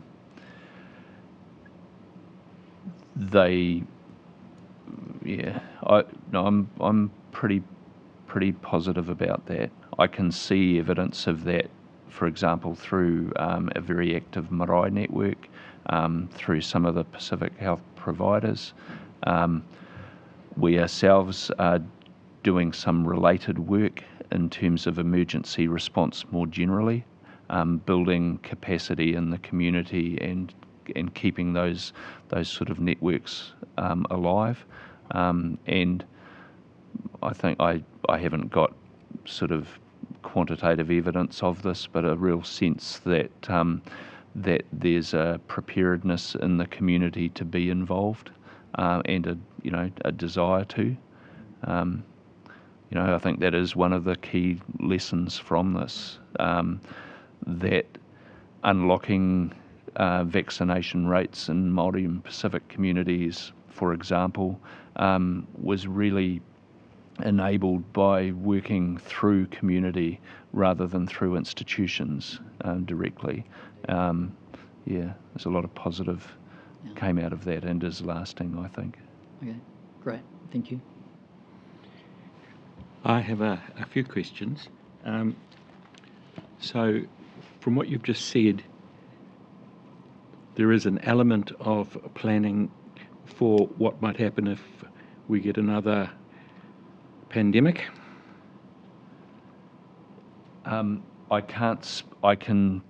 can speak to the strengthened planning around emergency response generally, but in my context, I'm more likely talking about flooding and other natural disasters. I can speak less well to a pandemic situation. I would hope so, but the agency for leadership in that regard is health. And are you saying that there's no one in Auckland Council who would be involved in planning for another pandemic? If we look at it through an emergency management lens, then yes, we are the coordinating entity for civil defence and emergency management, and there is health input to that. But it's within that there are agencies that have particular leadership responsibilities for particular types of event, and as I say, our view would be that health is the appropriate lead agency for the detailed planning. You mean the Ministry of Health? I believe so. Your organisation became vitally important in all the ways that you've explained in keeping the Auckland community as well off as we could be during that period of time. The Civil Defence Emergency Management legislation certainly gives you a role, but if you're not going to continue to keep pandemic preparedness in focus, that's really a weakness in the structure of Auckland Council, isn't it? Potentially, I think that's something we need to clarify better with the National Emergency Management Agency in terms of the overall emergency management structure and allocation of roles and responsibilities. I don't resile from us having a role in that regard, but it's a complementary role, not I don't believe the key leadership role in terms of pandemic responsiveness. Right, but it's true, isn't it, that the Civil Defence Emergency Management legislation didn't turn out to be a great framework for pandemic response? I think that's true, and the extent to which the current review of that legislation, which is underway now, will address that. We'll have to see when we see it in its final form. So that could involve local government agencies, including Auckland Council, being given a slightly different role in relation to pandemic responsiveness? It could, and we would respond positively if it did. What I would say is that in any event, I strongly believe in the importance of a local element to the way planning happens and plans are executed. I think it's vitally important, and so we definitely see ourselves as having a role in that regard. So we've seen in the evidence we've been gathering time and time again the importance of local groups, local networks, and working from the ground up rather than from the top down in terms of solving problems thrown up by something like a pandemic. Do you agree with that? I very strongly agree with that. Yes. And if I could make one point, I also have worked significantly with central government agencies, and I think it's fair to say they increasingly realise the importance of that as well. And that was my experience of working with them through the COVID period. There were some very good people in, for example, the Auckland area, in the Auckland DHB, who got that and enabled community response very well. But we don't have the Auckland DHB anymore. Yeah. So, in terms of the, Ms. Crew, the regulations and interpreting rules and so on that you spoke about, would you accept that from a regulatory point of view, we weren't well prepared as a country and had to make up the rules as we went along? I suppose from us receiving those, that's what it felt like, particularly if we were asking questions around definitions and not able to get those definitions quite clearly. It certainly felt like we were trying to determine those as we went along, yes. Building the plane while flying it? Yes. Right. In relation to the change from the alert level system to the traffic light system, did you understand within council why that change was being made? Personally, I didn't, no. Mr. Wilson? No, not really.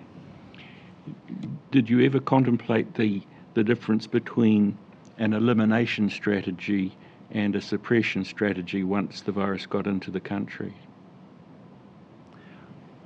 Oh, we definitely contemplated it. Yeah. And in hindsight, do you think that the message about changing from elimination to suppression was clearly conveyed to your organisation? No more so or less so than it was to the general community. And at what point do you think council realised that we'd moved from elimination to suppression? I'm not sure I can answer that. I'm a bit hazy on timing, to be honest. Ms. Crew?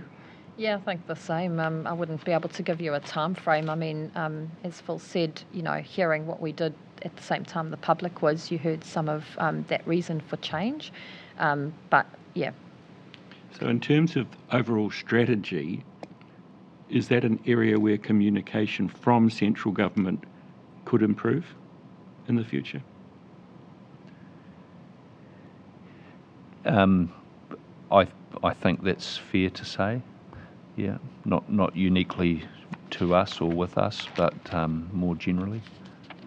Yeah, I think referring to the risk-based approach, if we'd taken more of a risk-based approach, understanding what outcomes were trying to be achieved, and working together on that, potentially there would have been a better understanding of that changeover. Just to what you mean by a risk-based approach. So as you've mentioned, between elimination or suppression, if what we're trying to do was eliminate and keep everybody apart, those are stricter rules and regulations than you would have with suppression, presumably. I'm not a health expert, but I'm guessing that would be the case. So, being able to input into what that meant in terms of opening up facilities or open spaces and who was out and about might have been a better approach to kind of look at those, how we formed up those definitions at those different levels. Do you see a difference between a rule-based approach and an outcome-based approach?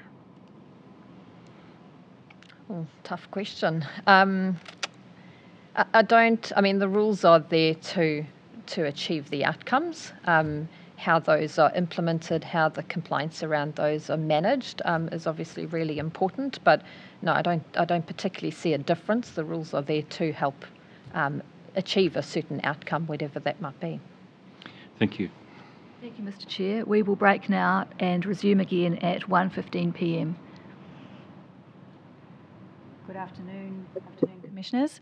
Welcome back. This afternoon we're going to start with a session looking at the experiences of Māori, and particularly in health and social services. And I'm joined by Hector Kawai from Te Whānau o Waipareira Trust and Raewyn Banos, Director of Tamaki ki te Tonga District Māori Council, based in South Auckland. So to start with, I'll ask the panellists to introduce themselves. So, Mr. Kawai, ko wai koe, no hea koe. Tēnā koe, Daniel, tēnei te mihi nui ki a koe mō tō mihi mai nei i tēnei ahehei. Ko wai au ki te taho toku pāpangu Ngāti Porou, ki te taho toku māmango mani potomi tūhoi, arā ko Hector Kaiwai ahau. So, kia ora everybody. My name is Hector Kaiwai and I am the Research Director of Wairanga Hau, which is based at Waipareira Trust. And I'd just like to thank our commissioners for the invite and opportunity to speak today. Kia ora. And Ms. Bana, ko wai koe, no hea koe.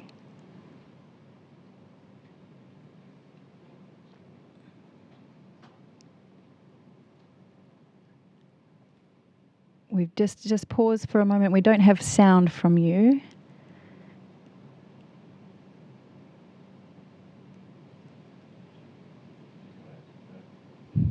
Can you hear me now? Yes, thank you. Go ahead. Kia ora anō koutou.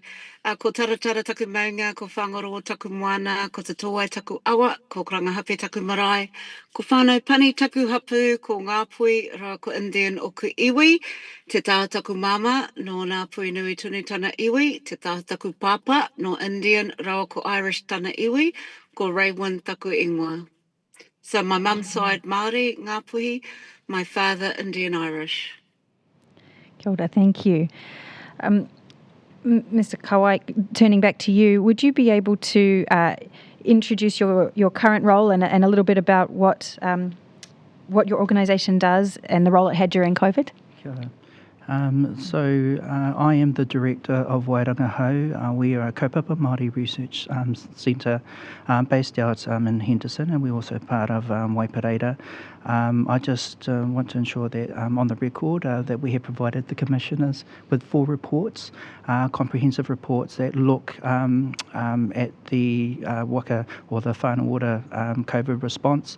And just very briefly, the reports, so report 1 covers right from the beginning of the lockdowns, the establishment of CBAC centres, and just our early response to COVID. The second report looks at our vaccination programs and the establishment of the vaccination centres during that time, and just some of the challenges that we had in doing a lot of that mahi during that time. Report 3 really looks at us having established a lot of infrastructure by that time, particularly around our vaccination centres. We also had mobile vans, and so really it was just looking at how we could improve on the infrastructure that we had developed over the last couple of years. And then the final report really just brings a summary, I suppose, of the first 3 reports together, and also some reflections from that, but also looks towards the future as well. Thank you. Ms. Bana, would you be able to talk a little to your roles both during the COVID period and subsequently? Kia ora anō. So during COVID, George Ngatai and myself, we own medical clinics within Aotearoa, spanning from Kaio in the Northland down to Te Waipounamu in Christchurch or Tautahi. So during COVID, we ran the CBAC in Northland or Tautahi and 3 in Auckland, as well as managing our medical clinics. My role is the director for our Whānau Ora Community Clinic nationally. Kia ora. And just for those that don't know, would you be able to explain what the CBAC is? So that's the vaccination and COVID sites that were in Tamaki Makaurau. Thank you. And I think you were both using that language here. Community-based assessment centres. Assessment. Thank you. Yeah. Thank you. That's a long time ago, Rachel. Geez, just trying to remember back. Ai ka tika toko rero. So for this part of the inquiry, as you both know, we're focused on looking at vaccinations, including vaccine mandates, and also of the lockdowns, but particularly the lockdown in late 2021 that responded to the Delta outbreak in Auckland and that went on for some time for communities in Tamaki Makaurau and in Northland, and where your organisations are based. So starting with you, Mr. Kawai, I wonder, you've referred to spending quite a lot of time both reflecting on the COVID response, but I understand you had quite a face-to-face role with a lot of whānau during that time as well. Yes. And I wonder if you could speak to what challenges you observed that were faced by Māori whānau and communities during those lockdowns. Certainly. So I just like to say that I think the hearing has come at a really good time. So yes, I was the research director during that time, but I was also on the front line. I was actually part of the first cohort of lay vaccinators. I also ended up running the IT systems at one of our vaccination centres in Henderson, and also involved in our vaccination drives through Auckland and up through to Taitokerau as well. So I suppose what I'm saying is kind of bringing both those perspectives, both the research perspective and also that sort of hands-on and sort of face-to-face engagement that I had with whānau, so that perspective as well. Do you want me to kind of talk about the lockdown stuff now? Yes, please, yeah. Sure.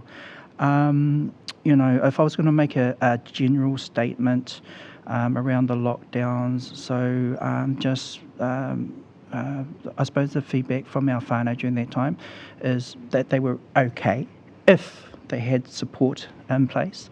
I'm not going to go through all the sort of challenges that the whānau had during the time, because I'm pretty sure that's been covered in previous conversations, and it's very well documented in our reports.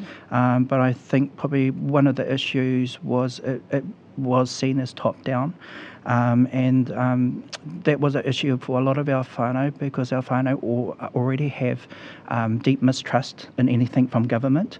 And so I think the whole lockdown process and that top-down approach initially really exacerbated that mistrust as well. And so I suppose on an operation level, it meant that things were just a little bit more, it made working with our whānau a lot harder.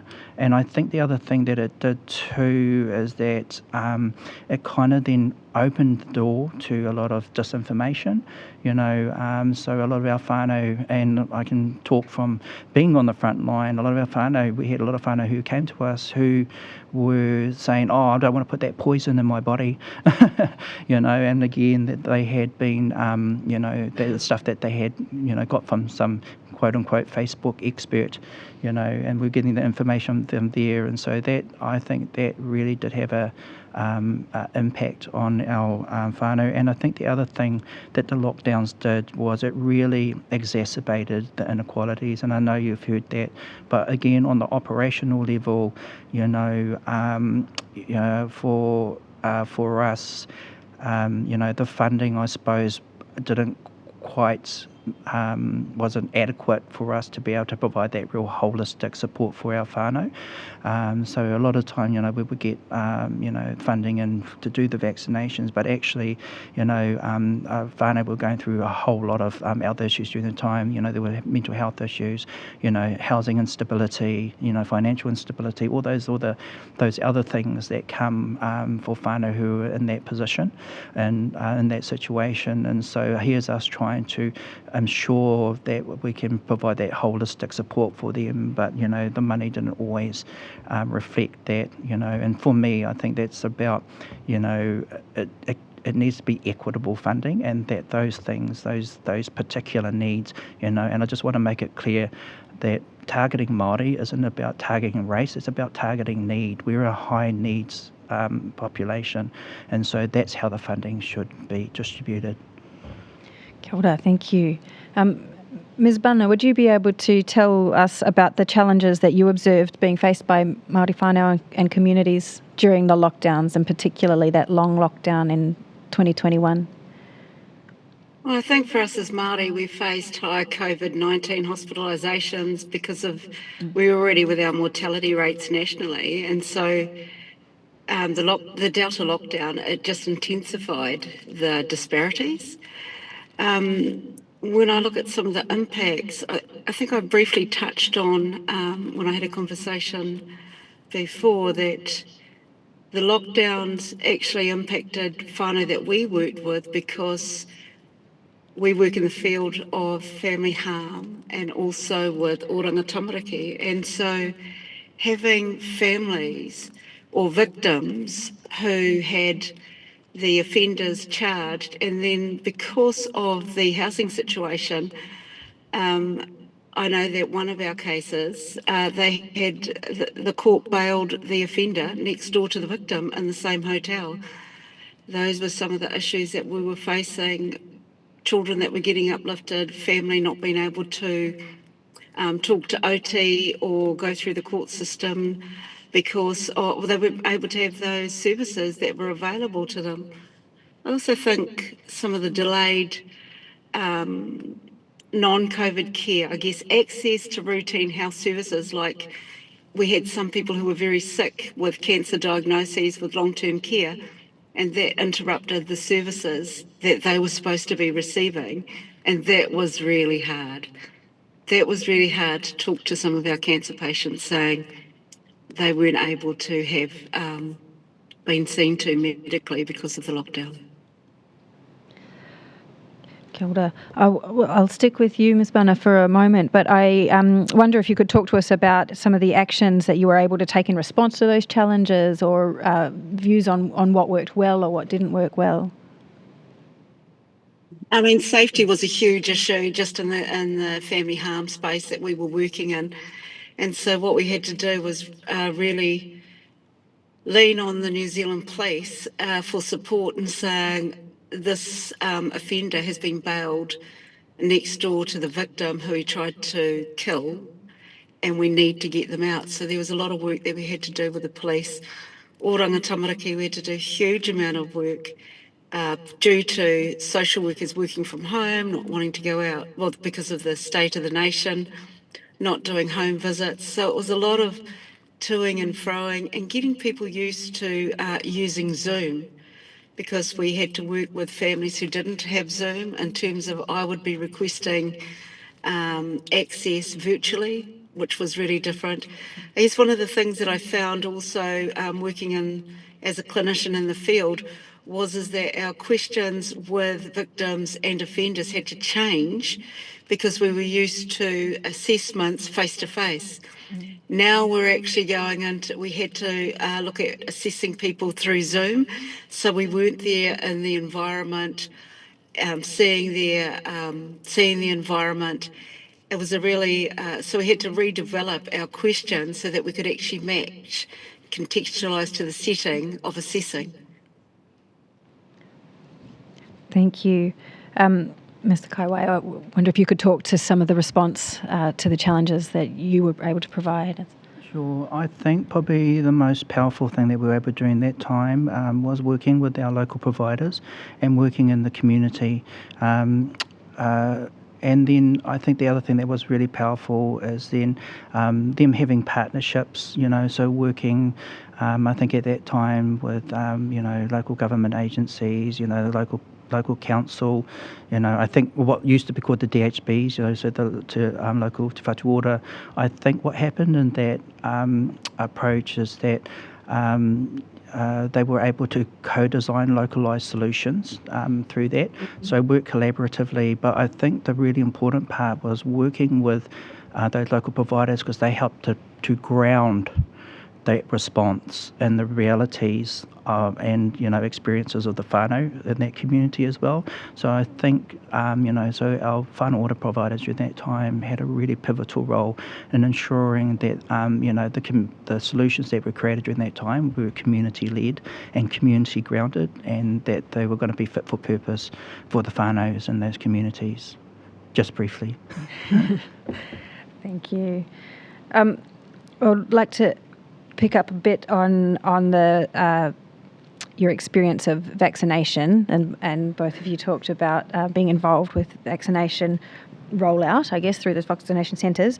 And Mr. Kaiwai, you also mentioned one of the challenges being, I think you described it as Facebook experts. Yeah. But I wonder if you could speak more to the experience of vaccination and be it challenges that you faced in that role. Okay, where do we start, Rachel? Man. So I suppose, in terms of the lockdown, the general feeling from our whānau was they were okay. When it came to the vaccine mandates, not so much. A lot of our whānau felt like the mandates impinged on their mana motuhake. It impinged on their autonomy and impinged on their freedom.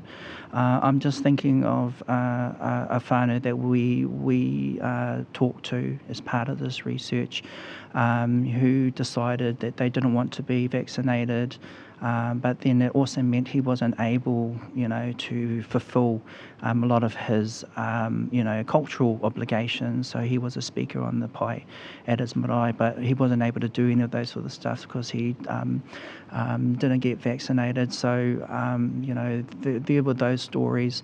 Kind of taking my research hat off, and, from my experiences working on the front line, we lost some great people kaimahi during that time because of those vaccine mandates.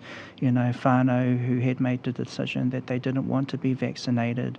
I think though, we felt as an organisation that we we were able to, we could have provided a solution to that. But of course the rigidity of those of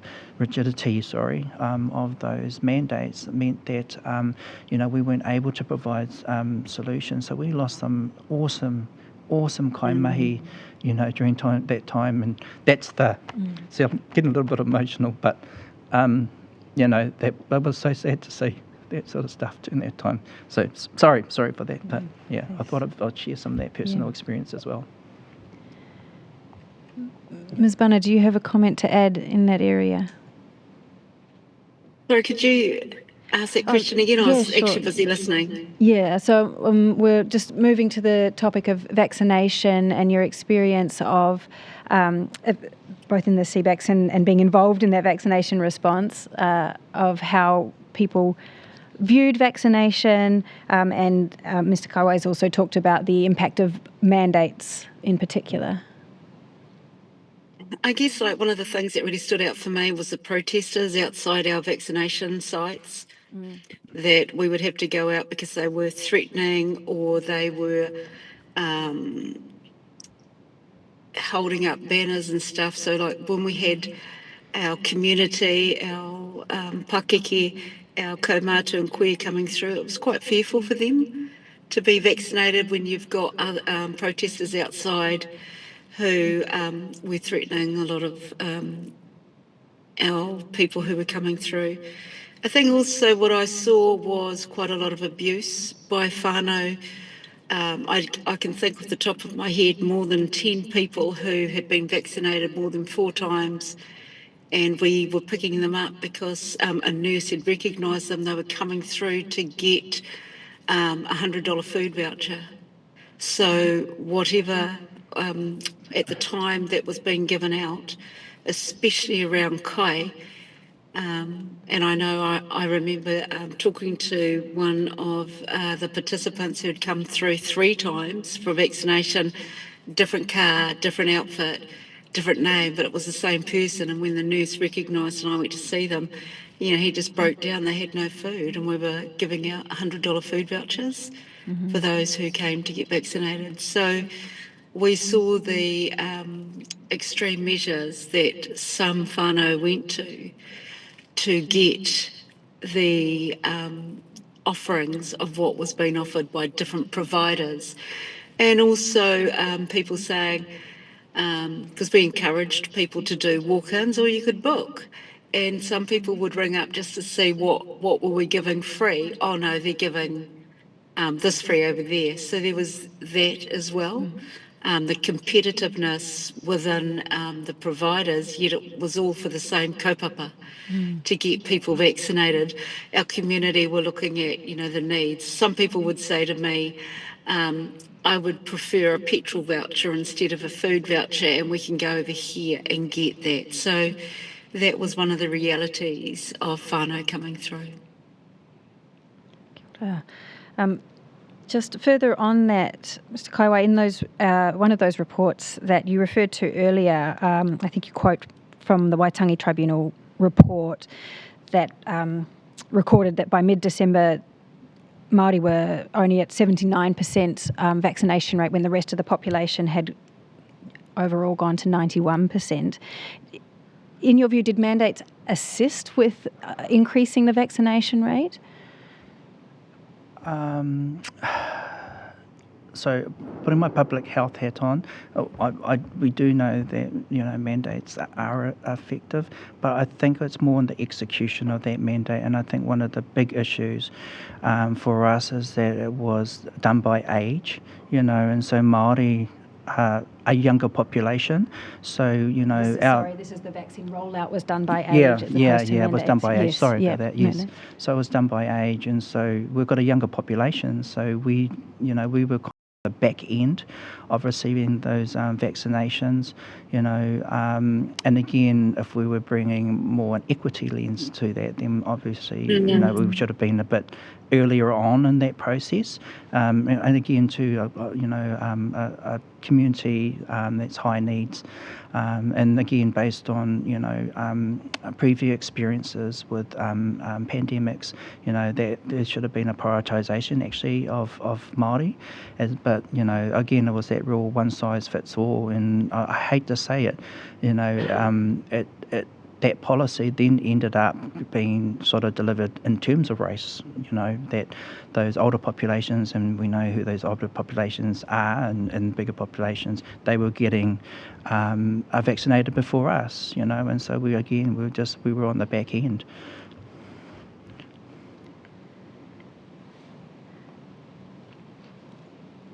Thanks. Ms. Bana, do you have any comment on that aspect, or whether mandates were useful in increasing vaccination rates for the population? I guess I just need to look at the research and say that there was cohorts where it was effective and there was other cohort where it wasn't. So my personal view was I thought it was very helpful on the ground level when I was working with families. The education wasn't so helpful for a lot of our communities that we were working with. Why do I say that? Because whānau would believe great-great-grandmother or my nanny or who are saying that they were really opposed to it. So there was those stalwarts within whānau and communities and community leaders who played huge impact on whether whānau or communities were vaccinated or not. Well, thank you. Just want to turn for a moment to ongoing effects of COVID and of some of these measures that we're looking at in response to COVID, and whether you've observed ongoing effects of these amongst your communities and in your roles today. Again, our reports kind of cover those off quite extensively, but if I was maybe to highlight a particular issue that we saw coming through our reports was the advent of long COVID. That's kind of brought some new challenges as well.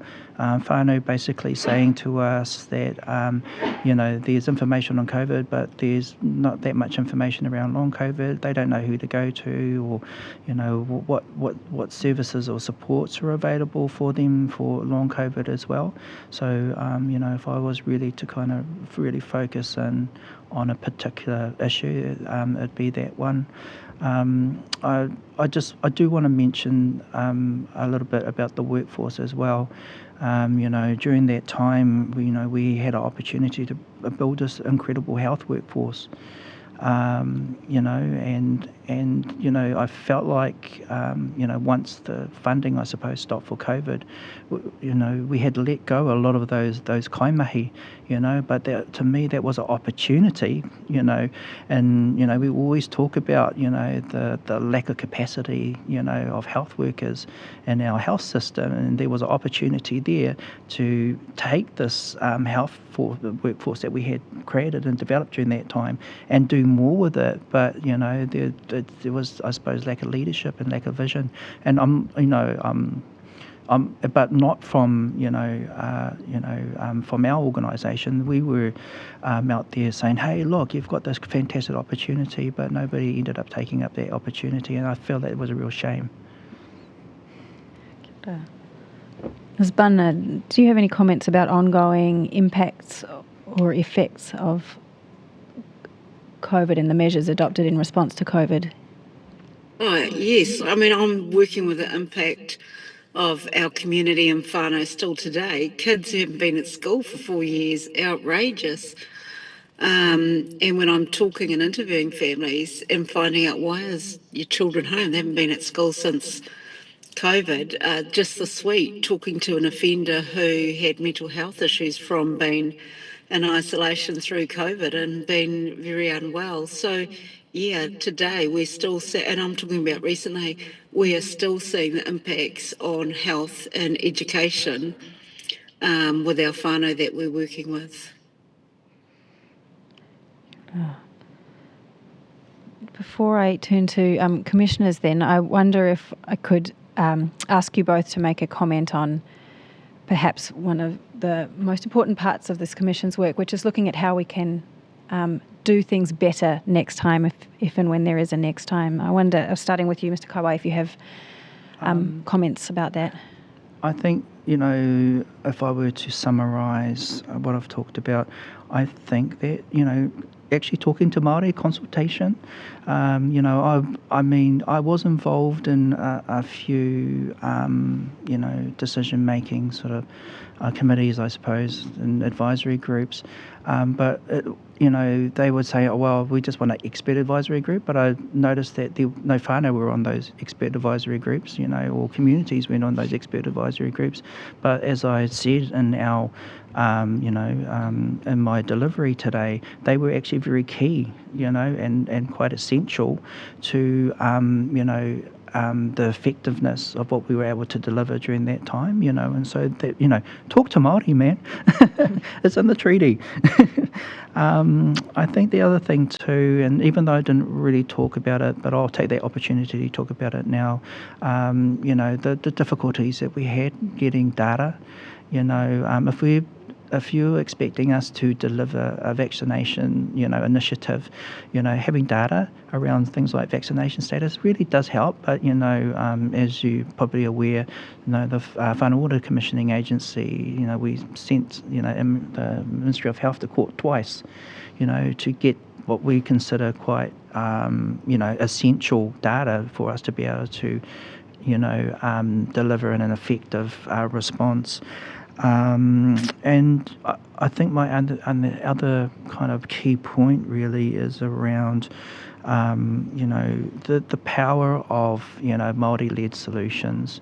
I remember when we first kind of came on to be essential service, I felt like there was some sort of a certain amount of institutional racism because of there's this bunch of Maoris out in the community, and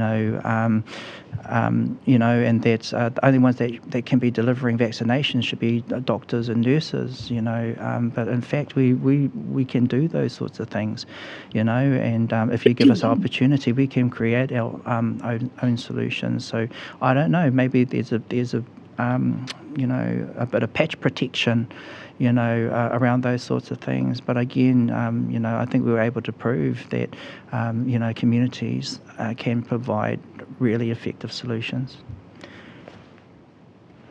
Thank you. Ms. Bunner, I'll switch to you. And looking at this question of how do we prepare ourselves better for next time? I guess being really proactive with our Māori-led responses, with our iwi hapu and our marae. I mean, you just have to look back at some of the initiatives that the marae and that took by closing marae, setting up checkpoints, adapting our tikanga and protecting our kaumātua and our koea, and ensuring that they still met the compliance. So once again, looking at our communities, diversity, not just Māori, but all, and looking at how we can approach them with community-led solutions alongside the state.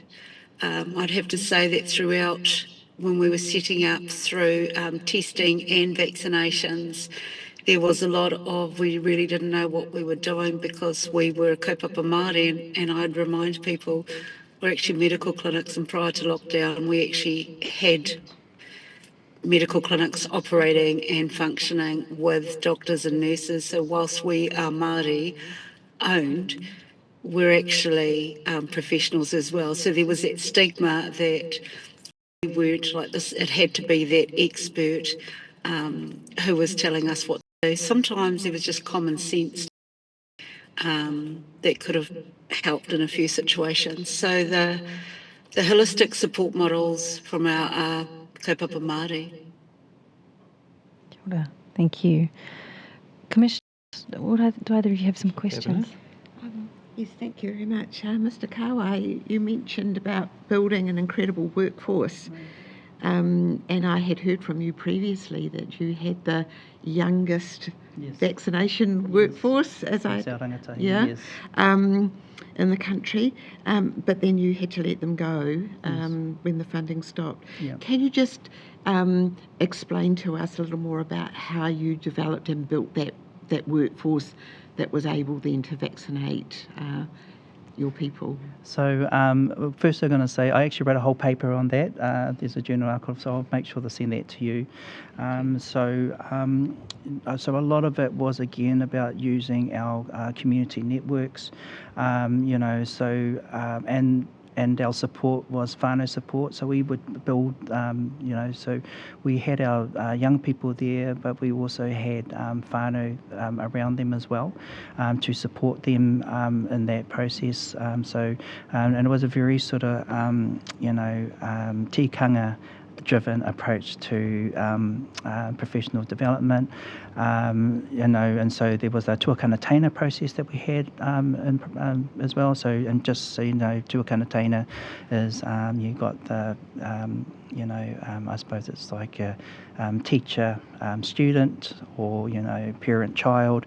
But in this example, it was health professional that we would who would mentor them and walk alongside them during that process. I think we had maybe 5 or 6 rangatahi during that time. The other thing too is it wasn't about them being in a classroom setting. It was actually them being out in the community, observing, watching, and again they had really strong supports around them. So when we would go out to the vaccination centres, obviously we would have their tuakana with them, but there were also the doctors and the nurses, and so there was a real sort of collaborative process. So not in any way your traditional sort of professional development course, or you do some online assessment and that sort of stuff. That was part of it, but actually the bit that was probably most important was having that whānau support around them and that mentoring around them during that process. But I will send you that paper. Thank you for explaining it to the Commission. No problem. So, Ms. Bana, you talked about the fact that you had expertise in your organisation. Can you give us some examples of people with expertise or qualifications that were significant in the way your organisation adapted? Our clinical directors, Dr. Tangari, Dr. Ashish Raj, and Dr. Lorna Dial. So Dr. Lorna Dial comes from a public health background. So actually, before we actually went into lockdown, I think it might have been 7 days before that, she said she was going to Waiheke Island to work from the island because the country would be in lockdown shortly. And to be honest, a lot of staff thought that she was actually silly. And she suggested to my co-director that we start buying laptops because we would be going to need to use our laptops. And so that was one expert who'd given some advice and support, and without her, a lot of the research that she did to support and help us to get up and running, we probably wouldn't have been as successful as we were. From a clinical position, we had our National Clinical Director, Dr. Tangari, and working through, first of all, the community-based assessment centres, and then we had Dr. Raj, who was doing all our clinical oversight nationally for health and safety. And like Hector, I do want to comment that just recently some of our rangatahi who were helping out with vaccinations just graduated as nurses. So some of our kaimahi went on to become nurses. And one is actually in his second year being a doctor. And that was through them coming in as HCA at the ground level. Thank you. Mr. Kawai, just so that our audience maybe those who are not familiar with tikanga can understand a couple of the terms that you and Ms. Bana have been using. You've referred to kaupapa Māori. What does that mean? So when we talk about kaupapa Māori, we're talking about a kaupapa Māori organisation. It's an organisation that its underpinning philosophy is kaupapa Māori, and so there's certain principles that are part of kaupapa Māori. So there's things like tino rangatiratanga, there's principles around sort of manaakitanga, whanaungatanga. So manaakitanga being taking care, of yourself and your community, those sorts of principles. There's whanaungatanga, which is about the sort of relationship building and the importance of relationships and those sorts of things. So it's organisations where its underpinning philosophy is driven by tikanga Māori, and I've just given you a few examples, but there's no sort of one size fits all, and each kaupapa Māori organisation will have their own set of tikanga that will drive them. For instance, more iwi-based providers will probably have tikanga that's very specific to their tribe or to their iwi as well. So that's my brief definition, and hopefully that kind of answered your question. That's very helpful, thank you. One of those terms that I'd like to ask you about is manaakitanga. Yes. How important was that in the work that your organisation was doing at the time? Absolutely important. And, I think one of the key things from our response, it wasn't about us going in and telling communities what to do. It was actually about us building on what communities already had.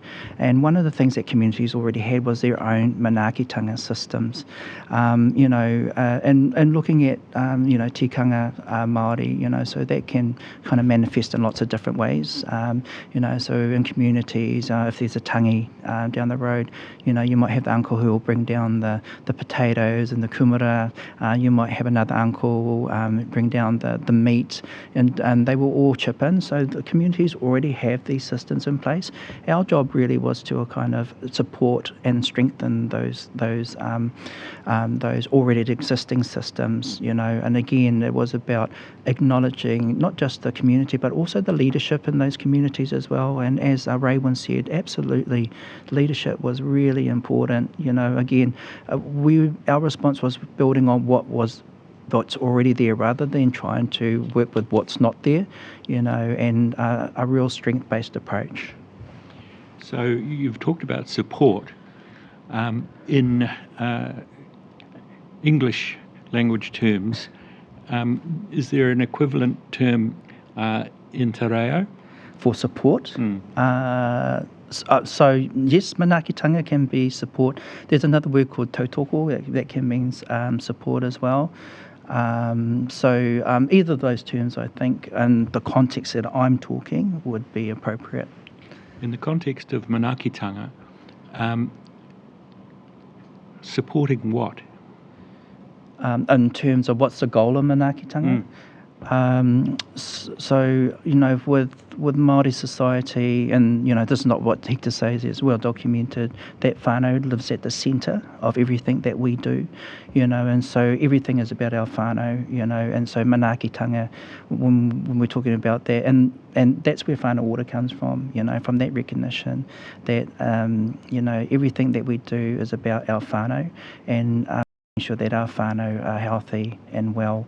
And it's not even just about our current whānau, even then sort of embedded in the DNA of, our tikanga is this idea of, also laying, future pathways for our mokopuna, for our grandchildren as well, and that was, I think, the fantastic thing about our approach. We didn't need to go around to every provider and say, this is what we're doing, this is the kaupapa. They already knew, and again, it's because we were able to click into the and I'm calling it a system, but it's the belief systems that are already in place. So we didn't have to go and say, this is about our whānau, this is about protecting our whānau, this is about protecting our whakapapa. That's all embedded in, in our DNA. And I think it's what it alludes to really, and what underpinned our approach. It wasn't policy driven; it was principles driven. And I think when it's principles driven, then I think, especially for our kaimahi, we have far more connection to the work that we're doing, as opposed if it came through a policy. So, Ms. Barner, you might have some comments on that. In particular, the concept of manaakitanga. Does that have a role in your clinical services? Oh, absolutely. Manaakitanga is hugely important. It's innate in us to be able to support and help any of those who walk through the door, no matter what culture. Manaakitanga for me, where it was funded by the DHBs, that we had kai manaaki on the ground, and just people coming in with their anxiety. So our manaaki, through our kai manaaki, be able to sit and speak with whānau before they got vaccinated, talk to them around their feelings and acknowledging their emotions.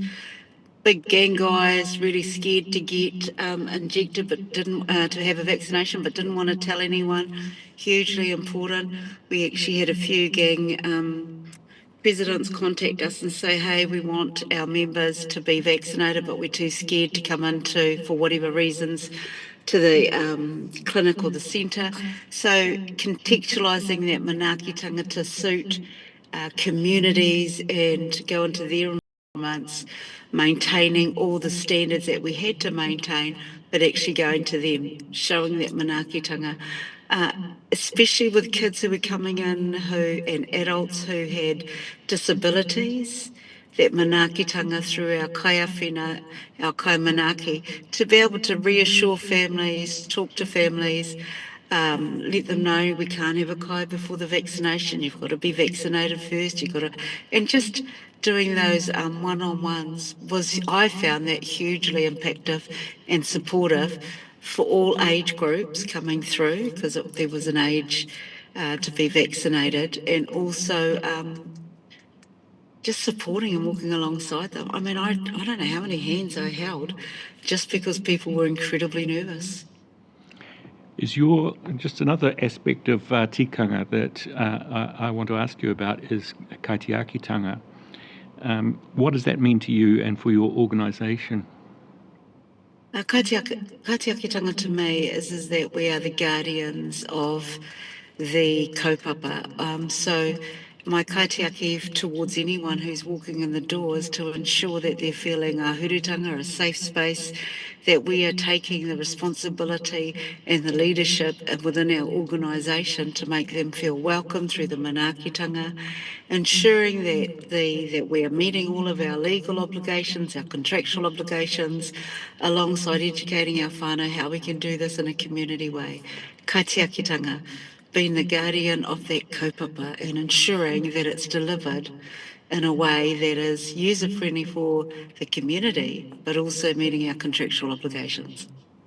And Mr. Kawhai, would you like to add anything in relation to kaitiakitanga? No, I'm just going to... Can you just pretend that I just said what Rachel said? And we'll just go with that. That was brilliant. No, I've got nothing to add to that. Thank you very much. Well done, Hector. I think if there's no further questions. Yeah. Thank you both very much for your time today and for your insights. Really very much appreciated. We're going to break now until for 10 minutes, or 15 minutes, and we'll come back at 2:15. Good afternoon again. This afternoon we'll be moving to focus on, in particular, on education and the impacts and effects of the lockdown on education in particular. I'm joined for our first session by Leanne Otine, who is the National President of the New Zealand Principals Federation. Kia ora, Leanne. Tēnā koe. Could you start by please introducing yourself to the commissioners and the viewers and describing your background and your current role, please? Kia ora koutou, ko Leanne Otine ahau no Te Raroa. ko te tumuaki o Manaia View, kua hau te manakura o ngā tumuaki o Aotearoa. Kia ora everybody, my name's Leanne. I am the National President of the New Zealand Principals Federation. I'm seconded from my role as Principal of Manaia View School in Whangarei, so full-time in this role in Wellington. At the time of COVID response, I was the full-time principal of Manaia View School, and I was also on the executive of the New Zealand Principals Federation, so had an index in, I guess, knew what was going on from a national perspective as well. Brilliant, thank you. Would you be able to tell us a little bit, just in brief, about New Zealand Principals Federation and what its role is, both in normal times and then during the COVID response? Sure. So the New Zealand Principals Federation advocates on behalf of the 2,500 school principals across New Zealand. They both from primary, secondary, kura kaupapa, special education and faith-based schools. So there's 2,500 schools across New Zealand. Thus we advocate for principals at both government level, with the Minister, the Ministry of Education, sector partners such as the Effectiveness Review Office, NZCR, Teachers Council, and so we advocate for principals in terms of anything to do with policy related to education. My role is supported by an executive, all elected, and in office, and we strongly connect with our members, so we're a membership-driven association. Finally, we're a professional body, we're not a union. Thank you. Well, first off, look particularly at lockdowns, and as you know, the focus of this commission is in particular on the lockdown that began in August 2021 and continued both in Auckland and Northland for quite some time. I wonder if you'd be able to start by speaking to the experience of both yourself or the education sector during lockdowns and comments you'd like to make about that. Sure. Look, teachers and principals really stepped up as community leaders during COVID. They were expected to step up. We were community hubs. We were distributing food, devices, we were mental health support, we were transferring information in and around, health information. Our communities really looked to our schools, not just for education, but also to unpack what that meant for them and their families and their homes. So principals really became not only, supporting the education of our young people, they were also unpacking and supporting families with understanding the crisis that was that evolved. NZPF, I guess as an association, supported its members to be able to do that. So we rallied our principals, put them into, a lot of principals were supported by more experienced principals. So, peer support became extremely important as we went forward, because we realised very quickly that schools across the country were having very varied experiences, and we're also some were not as prepared as others for a fast and, often very stressful events taking place, such as the lockdown itself. Some were already, well prepared with a school community that was used to using digital devices, etc., and others were not. So it became really imperative for NZPF to ensure that those supports were around those principals who were less prepared. Thank you. And you've mentioned the move to digital devices, and obviously with the lockdowns and schools being closed, can you speak to the impact that you saw on education of the students during that time? Absolutely. So, like I said, experiences of schools were very varied across the country. I mean, we were dealing with very rural and remote schools who had challenges prior to the lockdown with digital devices, or, you know, there was a digital divide. We had schools that really needed to progress really quickly with finding a way to connect with their communities and being quite open to using social media as a way of connecting. One thing that we knew, especially in our most rural and remote areas and our lower decile, lower economic schools, is that one thing that we knew is that parents had a cell phone and that many were connected with Facebook. And so Facebook Lives became a generally one way that everyone could communicate. And so, you know, that was one of the responses for those communities who just didn't know how to, you know, who weren't able to set up procedures or use apps to be able to connect with their communities. So varied across the country in terms of being able to connect with families and whānau to be able to therefore continue educating our young people. And in terms of that digital divide, did you see impacts, or are you able to make comments about impacts that had on educational outcomes during that period or subsequently?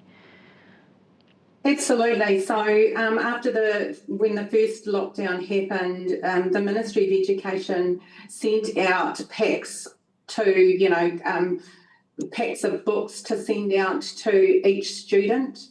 Now, that wasn't necessarily successful across the country. Some schools were receiving too many packs, some were not receiving enough packs. For those schools who weren't able to connect digitally and get up and running with a digital program, that is a teacher at one end of a screen and students at the other end of the screen, they really depended on those learning packs coming out from the Ministry of Education. But the problem with that was it was a one-size-fits-all model. So our young people who were our most vulnerable students, those students who had learning needs prior to the lockdown, who needed that individual one-to-one support, were left out. Teachers tried to put together packs, but they didn't have access to photocopying. They didn't have access to, you know, being able to send out a comprehensive learning program for an individual child in a community, because many of our teachers didn't live in the communities in which they were, you know, they were employed. So they couldn't drive across town or easily because there was, you know, managed movement of people around the city. So especially in bigger cities such as Auckland. So for some, it was a dependence on those learning packs. And for others, it was upskilling teachers really very, very quickly around how to use various different apps to be able to continue teaching. I was very lucky because our school was a one-to-one school. So our students already had devices that they used in class. So it was about disseminating that really, really quickly out to the community, and my teachers being able to continue to teach online. But we still had a number of challenges because in that home, we also had secondary school students who didn't have devices. We may have had, you know, the generational families where the families didn't have a computer or a laptop at home. And so our school device was now being used to support everyone in that home. And being able to manage having set blocks of time for our young people to engage in digital learning was a real challenge when you've got 6 or 7 children in a home, or even 3 or 4 children in a home using one device. So for those that were lucky enough to have a device, already knew how to use them in terms of connecting with their classroom teacher, they were a step ahead of everyone else who was trying to send out devices but hadn't set up the mechanisms by which to connect.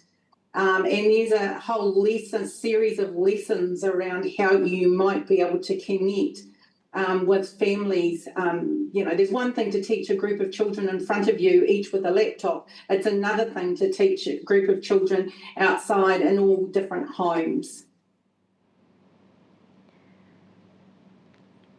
Thank you. I wonder if you'd be able to talk next about any enduring impacts and on students in particular to start with, and whether after this interruption of education, whether students were able to come back and catch up, or whether there's been ongoing effects that you've observed. Absolutely, and this was a massive concern, or a major concern, for all principals and teachers and parents, actually. I mean, parents did their very, very best at home and became the teachers in their own homes. But, we were all concerned about how much learning had been lost because of the extensive lockdowns. And obviously, in and out of lockdown didn't help. But look, it had the biggest impact on those students who disappeared.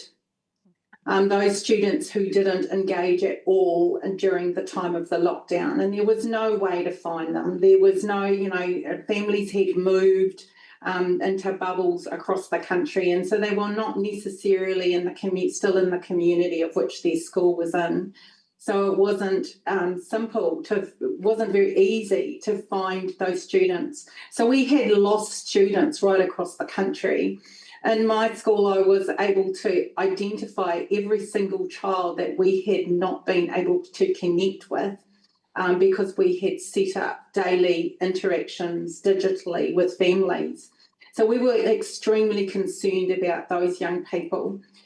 The second group we were concerned about, and I've spoken very shortly, I spoke on it earlier, was those children who need specialist support, because we didn't have the specialists who were able to work with those children. So the hearing impaired, the children with ADHD or fetal alcohol or autism, all of those children need adapted programs, and we weren't able to do that effectively because we had lack of support from the specialists. And that continued when we actually returned to school, and we were still in bubbles, or we had minimal contact outside of our school community. So no specialist teachers were prepared to come into our school, nor were they allowed to come into our school to support those young people. So every school became an island, effectively, and they had bubbles set up, and teachers were not allowed to interact. Specialist teachers were not allowed to work with smaller groups of children or one-to-one with those that had previously had that support. So teachers themselves had to deal with that, and that was very, very difficult and very stressful. So when we returned back to what we can now call a normal, we saw this loss, this gap in education by those young people who were ineffectively, their needs were not met during COVID.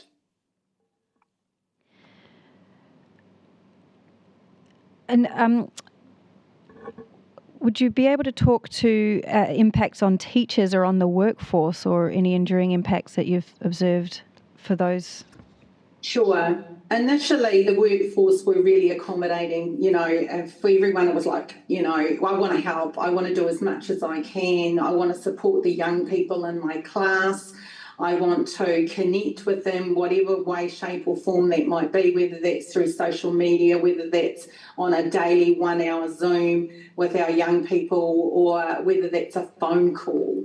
They were really accommodating. But as we continued and the COVID lockdowns lengthened, what we saw was fatigue start to really build too, because a lot of our teachers are mothers or fathers who have their own children in their own households. They were dealing with concerns and worries and fears related to the COVID lockdowns themselves. So, we had, and most of our workforce are, young parents, parents with children. So even when we started to bring in teachers to when we were allowed to have bubbles in the school, teachers who had young children at home were not as positive about returning to work. So we actually had an issue with a workforce that was really concerned and worried about the safety of their own families. We also had teachers who were in generational households, so had grandparents who may have had health conditions and health concerns. So they weren't as supportive about returning to work either in small bubbles. So what we saw was fatigue, we saw extreme stress, we saw extreme mental we were concerned about the mental well-being of the workforce. That took a real toll. In terms of principals were dealing with this on their own. The mandates were introduced, vaccine, all the workforce had to be vaccinated, and depending on where you were in the country, and who your staff were, depended on your experience around the vaccine mandates. We supported the mandates because we were educating our young people. We wanted to continue. We wanted to keep everyone safe. And we had to follow, basically, government policy. So we wanted to support it. But it also put us under a lot of pressure because in some circumstances we had teachers who weren't vaccinated, who were providing us with letters that were obviously being rolled out by protesting groups that we were having to deal with. Once upon a time as a collective staff we would have dealt with a problem, but now we had a division of those staff who were vaccinated and those that were not. And as principals, we needed to work through that calmly. We needed to be the voice of reason. In my school, one of those was a friend. So it was really difficult to be able, it was a difficult conversation, but it was one that I understood I needed to have, and she didn't necessarily take that well. So, we were all having challenging conversations, but we were quite clearly, as a workforce, we had to follow, and we were clear, we had to follow government guidelines. Just pick up and speak a bit more on the vaccine mandates that you just mentioned, and you mentioned the division between staff that were vaccinated and not vaccinated, particularly during that time. The mandates were lifted in early to mid 2022. Have those divisions been able to heal or come back together, or do you still see them? To be honest, it's going to take some time to heal those relationships with those who lost their jobs, who felt really abandoned, and who had convictions, and felt that their convictions were not taken into account. The 2 staff members I had at that time that were unable to continue working have not returned to education and hold extreme negative views about what happened to them personally. They took it personally. As an NZPF, we've not polled our members to see whether or not, or sent out a survey to see if the workforce that, was, I guess, lost their jobs have returned. I'm not sure about that, but it's still there, the personal feeling that they were unjustly treated. Thank you. I'd like to turn briefly to the role that the New Zealand Principals Federation had in communicating with government during the lockdown. I wonder if you could talk to us about what role you had in both to and from communication with government during that period. Okay, so look, this happened to everyone so quick, so fast that I think it basically put a big, huge void out there to start with. Schools were depending on the 1 p.m. briefing and then, of course, you'd have an influx of parent concerns and worries around the 1 p.m. briefing. So principals were having to unpack that really, really quickly and disseminate that information in a way in which their community, because every community was different and they didn't necessarily understand. So NZPF supported principals with that communication. So templates were shared amongst principals. The Ministry of Education was often sharing the information at the same time as the rest of the public. And just because of how the ministry operated, it's got to be, someone's got to develop the procedure or the advice and guidance, and it's got to go through the next step, and then it's the next step, and then it's signed off by a minister and sent out to the sector. It was very slow. So schools were having to deal with this, 1 o'clock briefing. By 2 p.m. we were trying to figure out what we needed to do next. So NZPF was part of especially in Northland and Auckland, there was a group established with the local ministry office whereby we would meet regularly, if not after a 1 p.m. briefing, and then we would, as principals or advisors to the Ministry of Education, say, these are the issues and concerns that the sector has. This is the support that we need.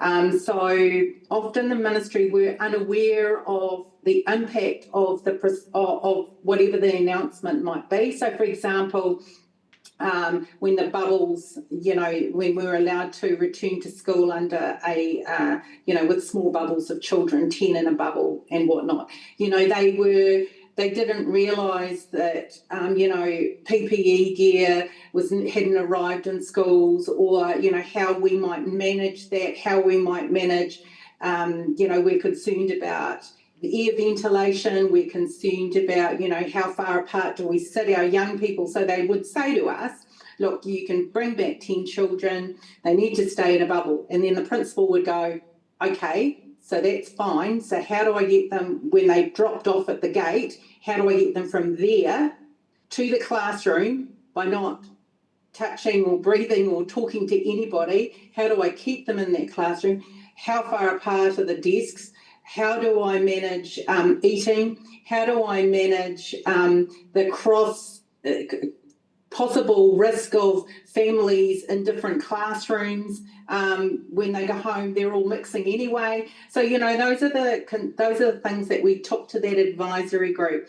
And that worked really, really well in Northland and Auckland. So the local ministry office gathered us together, the experienced principals across the sector, and took advice and guidance from us, and were able to then adapt and adopt some of those ideas that we brought forward to help mitigate the risks, or to prevent a tsunami of questions about how and what. So that worked. Kia ora, thank you. Before we finish, I wonder if you'd be able to speak to lessons that you've been able to take from this period with the benefit of hindsight. From your perspective, is there anything that could have been done differently, or that if we were faced with this situation again, that could be done differently to prevent some of the more negative impacts that you've talked about today? Yeah, I can't emphasise strongly enough that school leaders, and especially principals who became community leaders, they must be at the decision-making table going forward if this was ever to happen again. The pandemic showed us just how essential we are, not just to education, but to community resilience. And if the government wants to improve outcomes, it must engage with us earlier and trust our expertise and ensure that the system around us is fit for purpose and that our voice is listened to. I think that's incredibly important going forward.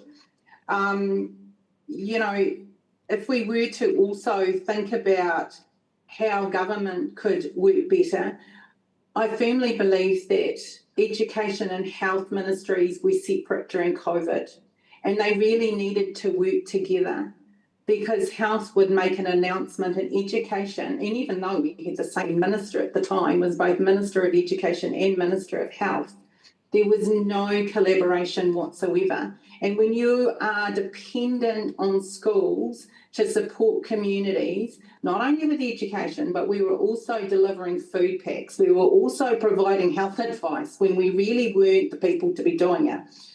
And that needed to be acknowledged, that health and education couldn't be separated. So a heads up prior to 1 p.m. briefing would have been really advantageous to education, and it would also have stopped some of the misinformation that occurred. So working together, acknowledging that schools are hubs of their communities in the future would be a great step forward. Thank you. Commissioners, why have you questions? Yes, I have one question. I recall meeting you online a couple of months ago, Ms. Otani, and you talked about the particular cohorts of students who perhaps were most affected by the lockdown, and you talked about those that were about to enter school. Was it from early childhood education? And you talked about school readiness. So perhaps for the benefit of everyone online today, could you just talk a little bit about your experience of that, and also what needs to happen now, because these people are still, going through the school system. Thank you. Sure. Look, the longer things went on through the pandemic, the more existing inequities grew. They really did. And what we saw was preschoolers who had no preschool experience, so for 2 years were within their own family bubbles, enter school at 5 with very, very poor social skills, very poor oral language skills, very dependent on parental support, on the adults in their lives. So they were, they lacked the social skills that made them, that we expect when they enter into the school system at 5 years old. So that's been really difficult for new entrant teachers to deal with, is that we see a huge cohort of young people in it. We still have some today, but they entered not ready for school whatsoever, and we noticed a real drop in social skills. The other group of children were the high anxiety, who had been living in homes where adults were perhaps who had mental health and issues, who were really vocal about their concerns around the risks of connecting with people. That extended once the lockdowns finished. So they were still, really hyper vigilant around keeping their young people safe, about making sure that, at the sign of a sniffle of a flu, they were kept home. So we had large numbers of those children that for at least 2 years were in and out of school with things that we would not have seen pre-COVID, because of the hypervigilance of their parents or of those adults in their home, which has obviously had a huge impact on their mental health as well, their social skills, and of course, their education. I just wanted to follow up then and ask you about what needs to happen now with those children. Do they need support, and where is that support coming from? Trauma-enforced practice became something that the government did support us with post-COVID. So our teachers, many of our teachers had support there, also mental health programs sort of rolled out across the country, and then it just stopped. What I know is that we always had, children entering our schools with trauma. We always had children with anxieties. What COVID did was exacerbated that. It showed us that this was actually already a problem and a concern. We dealt with it straight after COVID, and then it stopped. It hasn't stopped. We've still got children entering our education system with trauma. We've still got children who are entering our system who are not school ready. So what needs to occur and happen is that we need to focus on our young people who are, and I call it, the most vulnerable in our society, those that are not achieving. Our Minister has thankfully acknowledged that we have a learning support problem here in New Zealand, that we've got a large number of children who are not achieving. The PISA results show that our children that do well continue to do well, but New Zealand is known for its long tail of underachievement, and it's getting thicker and wider.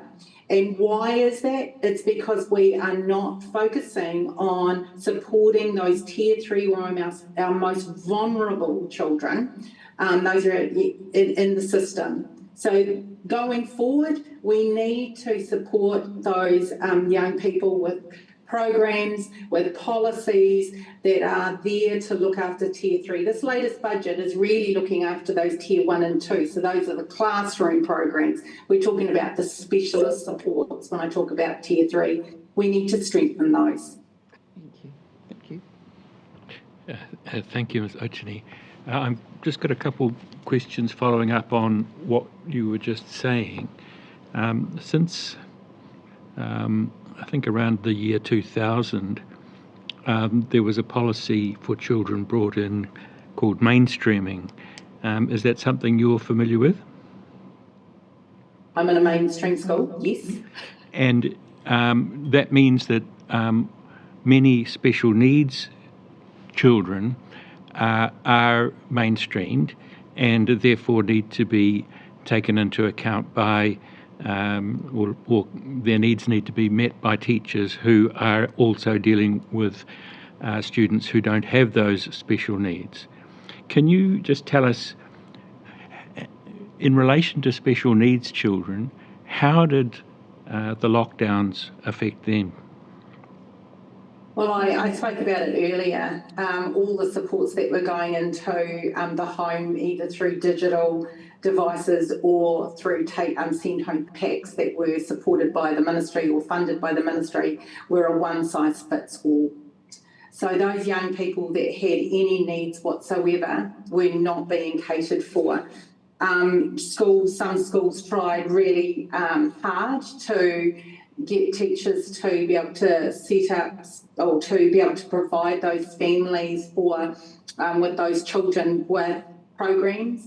But, you think about the amount of work you're dealing with as a teacher. It's one thing to have 2 or 3 of those children in your classroom with 20 other odd children face to face, but when they're all in different homes and you're trying to provide an education program and then trying to make sure you're doing that one-to-one support by adapting the program, it just didn't happen. We just didn't have enough hours in the day to be able to do that for every child, and I felt absolute terrible about the fact that we weren't able to meet the needs of those diverse learners, those learners that were really the most vulnerable, as well as we had wanted to. I mean, we definitely tried, but we just didn't have enough hours in the day to adapt and adopt a curriculum, and the ministry had not provided us with the adapted resources. We got 4 levels. Level 1 was, new entrants and year 1 and so forth. And they said, just give them a lower level. Well, as a year 7 and 8, if you've got if you've got difficulty with reading and writing and it's down at that's year 7, 8 intermediate. If you've got difficulty reading and writing and it's down about a year 3 or 4 level, you don't want to receive their program because that's where you're at. You want an adapted intermediate program to support you. So that, we going forward, we need to ensure that those specialist supports for those people, those young people, is met. And that's what the system needs to do. We don't need a one size fits all and just give a year 7 and 8 child a new entrant pack. I'd just like to get a little bit more granular on this issue about special needs children. So I'm just going to run through a couple of categories that we might need to think about, and you might be able to help us by adding some more. But one category is autistic children. Have you got any comments about how they react to change and being put into new circumstances? I mean, this is very difficult on families who had young children, say, with autism, who were now responsible for their education, and it was really difficult on parents. I mean, they know their child best, and that's what we relied on when we sent home any education material at all, was that parents would need to adapt it. I mean, we depended on them, and parents did a fantastic job. Returning them back to school, especially under lockdown, was very, very difficult. You try containing a child within a classroom who's autistic at 5 years old or 6 years old, and you get a breach. In other words, they're out that door and they're in another bubble within 2 seconds. It was very difficult to manage those young people. So difficult, in fact, that I am aware that, the most extreme, there were options given to parents. There were options about whether their child was ready to return to school, especially when we were in bubbles, and whether or not they remained at home. That was not something that we used widely, but it was certainly for our most extreme. We had to follow the government's guidelines, and if we could not keep our bubbles separate, then we had to ask ourselves, what do we need to do? So for those children who had autism or Asperger's or had ADHD, we really struggled to keep them in bubbles, and then we really struggled to get them back to school. What about children who had physical disabilities like deafness or blindness? What can you say about children in those categories? They just weren't catered for. You had to rely on they had specialist support from the Ministry of Education, so they had a specialist teacher coming in. You had to rely on them to provide the education, because as a classroom teacher, you didn't have a teacher aide there to support that child. You didn't have the resources available, for example, with hearing impairment. You and I are talking, if this is the only way we've got to communicate, how do you communicate with that child digitally? You can't.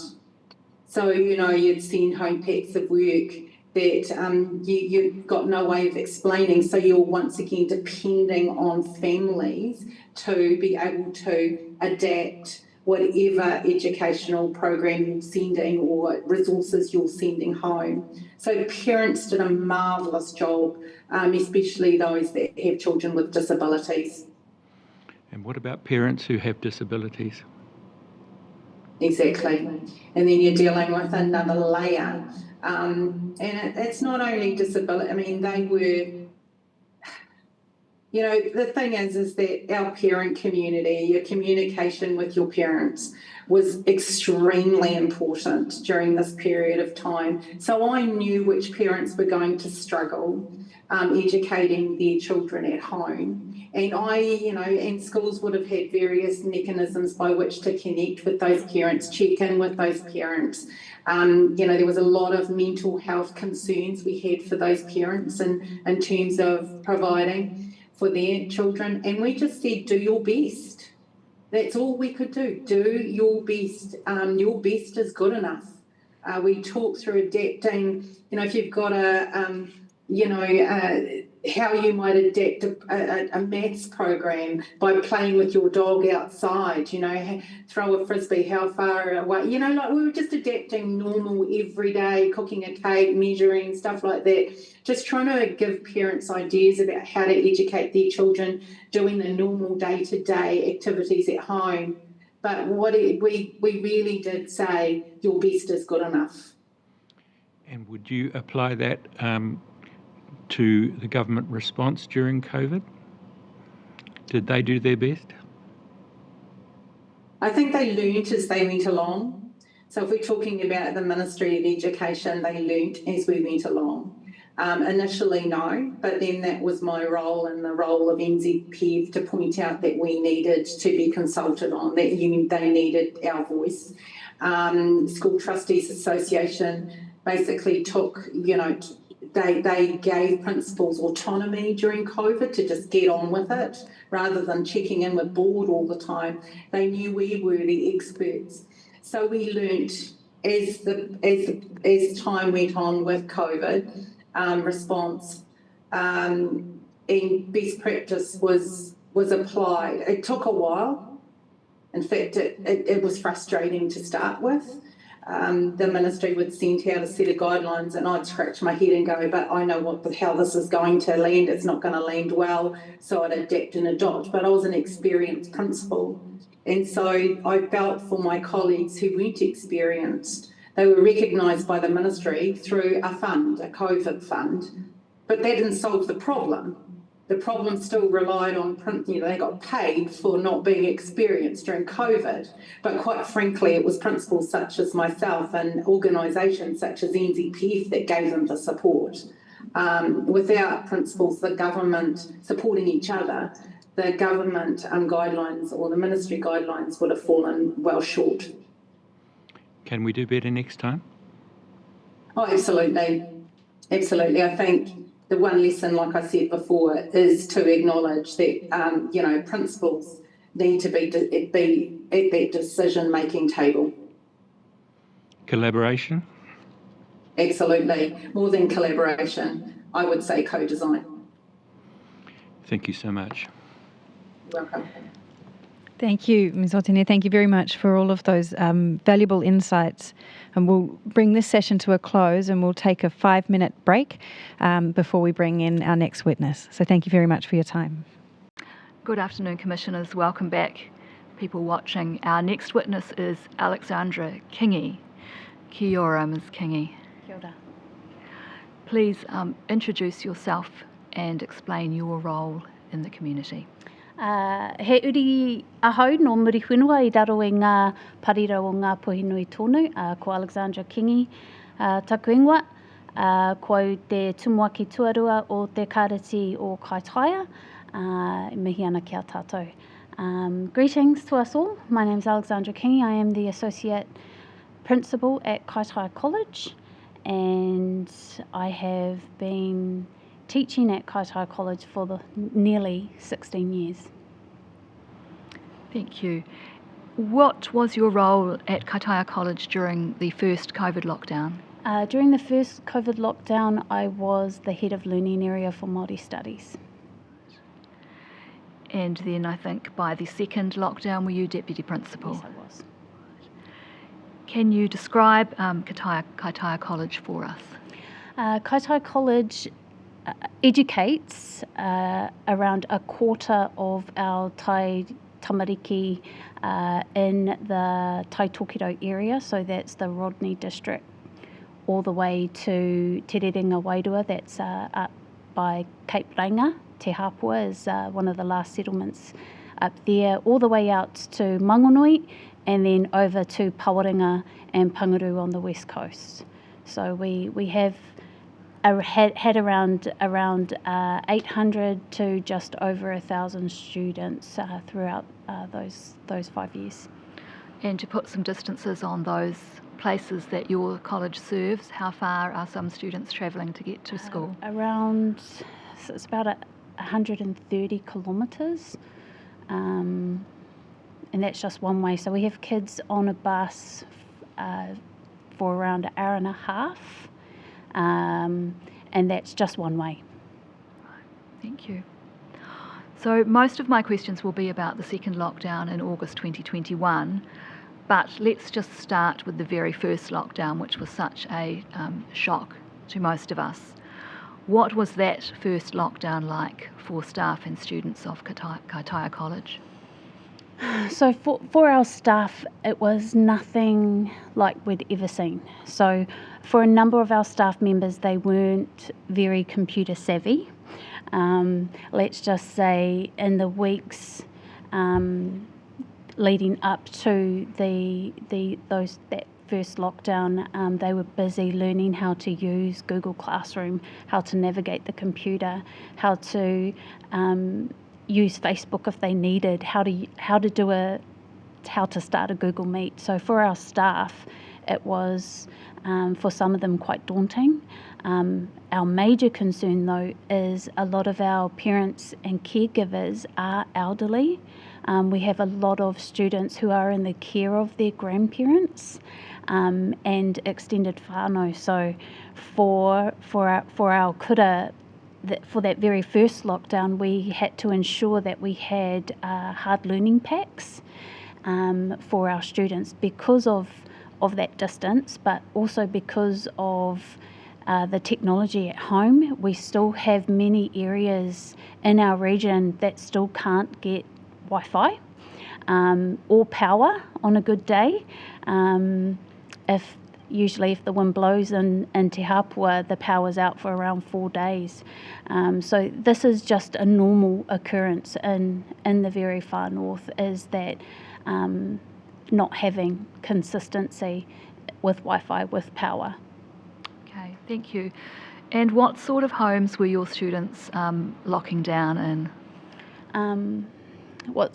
What's really sad is we have the very poor, and then we have those students who come from families that may have two parents in the home, or they may have two caregivers in the home that have full-time jobs.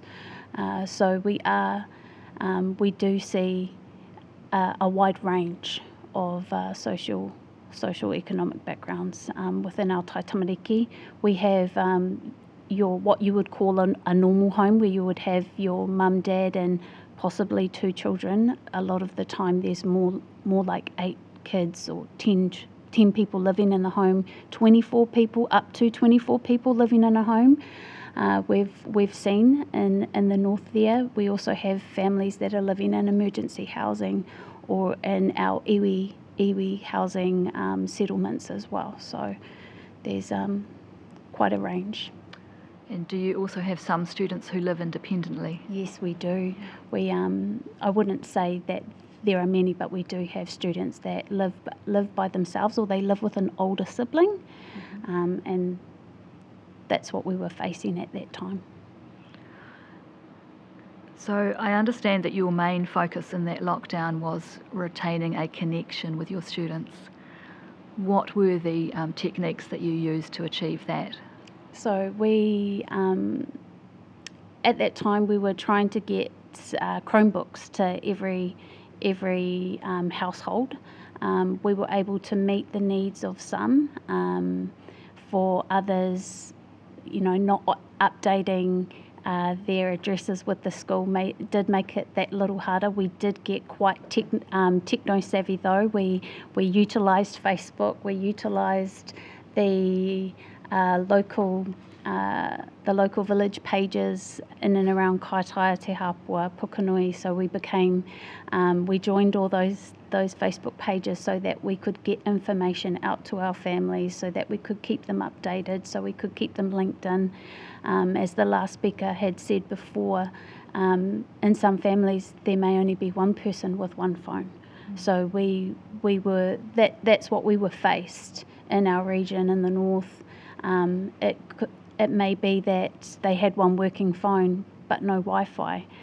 So it was trying to get packs to a local store so that they were able to pick up the learner packs from those stores. If we were able to reach our students online, it was making those check-ins with our students and then feeding back to our leadership team what our families were needing, if they were needing further support, if they had enough kai at home, and then our leadership team would work with our local services to be able to meet the needs of our families that were suffering.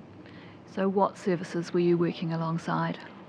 We are very lucky in the north that we have our runanga, the Ngāti Kuri Trust Board, we have Muri Whenua, we have our runanga o Te Raroa Angamua, we have Ngāti Kahu Social Services, Ngai Takoto. All those wonderful iwi-led organisations were making packs, weekly packs with food, with PPE gear, with medication. They were working alongside our local Māori medical teams like Whakawhiti Ora Pai, and we were working with the areas where we weren't able to get support into. You may have seen on the news back then that the road closure to Te Hapua, the road closure out at Panguru, and so we were able to do drop-offs to those areas, and then the people that were in those bubbles were able to take those boxes of kai to our whānau that were in need. So you've explained that some of your staff were on a very steep learning curve with the technology required to try to connect with your students. What was your success rate? How many were you able to connect with? All of our staff have done really well. They're actually quite techno-savvy now. Once we had our staff up and running, it was then waiting to see whether our students were able to connect with us. And so for our heads of learning area at that time, we would meet with our leadership team every few days, and then we'd meet with our departments, and that's where we would discuss, we'd check in, we'd talk about numbers. We were keeping roles of students that attended our online Google Meets, that were engaging with the online work we were posting in the classrooms. There are so many apps that we were learning how to use together as a staff, and then teaching our students how to use online if they were in those forums. But it was a concern though, because our students, on paper, every single day, if they were at school, we'd have around maybe 25 to up to 32 kids in a classroom. During those lockdowns, those numbers went down to maybe 6 or 8 students attending those online forums, and that was because they didn't have Wi-Fi.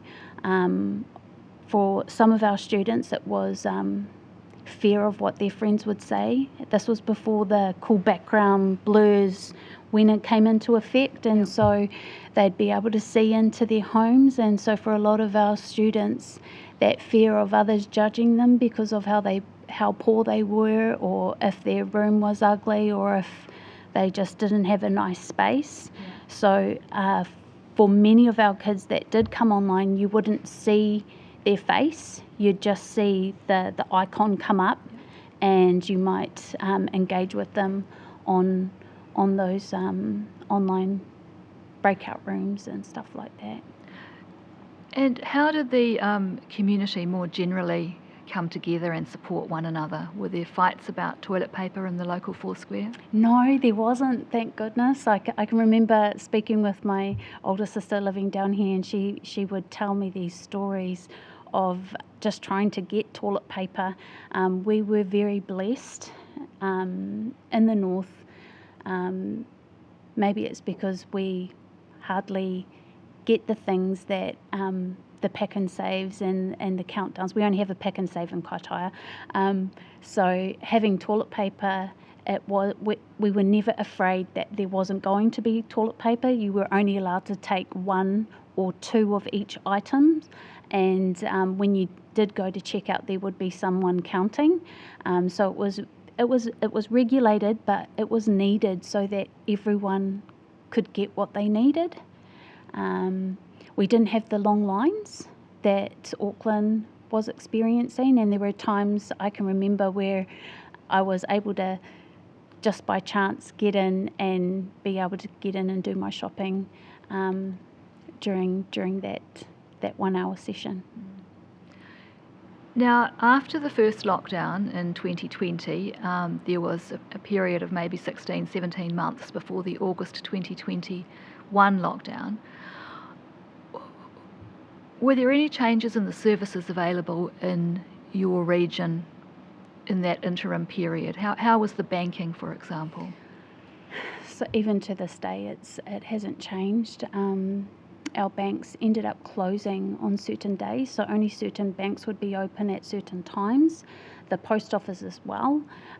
So to be able to courier food supplies up to our whānau in Te Hapua, we weren't. I couldn't even make that time if I was at work. I'd have to try and get out during a lunch break to order a courier to drop food off to my whānau up in Te Hapua. So those were some of the struggles that we were facing there. To this day, there are banks in Kaitaia that only open on certain days, and they're only open to a certain time. It's nothing like you would experience in the big cities where ANZ is open on a Saturday. That just doesn't happen in the far north. And were those changes that came with COVID? Yes, they were changes that came with COVID. What was fearful at that time for me is, as I've said, we have a lot of elderly in our community, and our elderly not necessarily use EFTPOS machines. I would usually see many go in and take money out with the teller and have that one-to-one contact. We still have large communities of our elderly that rely on that face-to-face contact, so that was a concern for us as a kura, as well as ensuring that especially those whānau who did have grandparents were able to get in to the banks on the days that they were open, so that they could have money to get supplies for their young people. So when the August 2021 lockdown came upon us, you knew what to do this time, and there was a Chromebook collection. Yes. And sending far and wide, is that right? Yes, there was a great delivery. We call it the Kaitaia College Express. We had set up, we'd just opened M Block and had these beautiful big large windows that we could practice our spacing and ensuring that we were more than 1.5 meters apart. We were able to get hard packs out to families. There were families that were in town doing last minute supply shopping as well, so they were able to pick up Chromebooks. So we set that little hub up on the Pukeporo side of Kaitaia College, and then the principal and I, along with our LT and admin teams, prepared, it was a crazy amount of Chromebooks to be re-networked so that they could be used at home by our students, and we started delivering those. The further our ones for Te Hapua, we were able to utilise the one courier company that was working at the time, and then the rest we hand delivered. And in doing that, I grew up in Kaitaia as a young person, and the smells and the things that I saw that day, you can't unsee. There were homes boarded up. It was a true eye opener to what those lockdowns had brought. So people living in homes that were boarded up.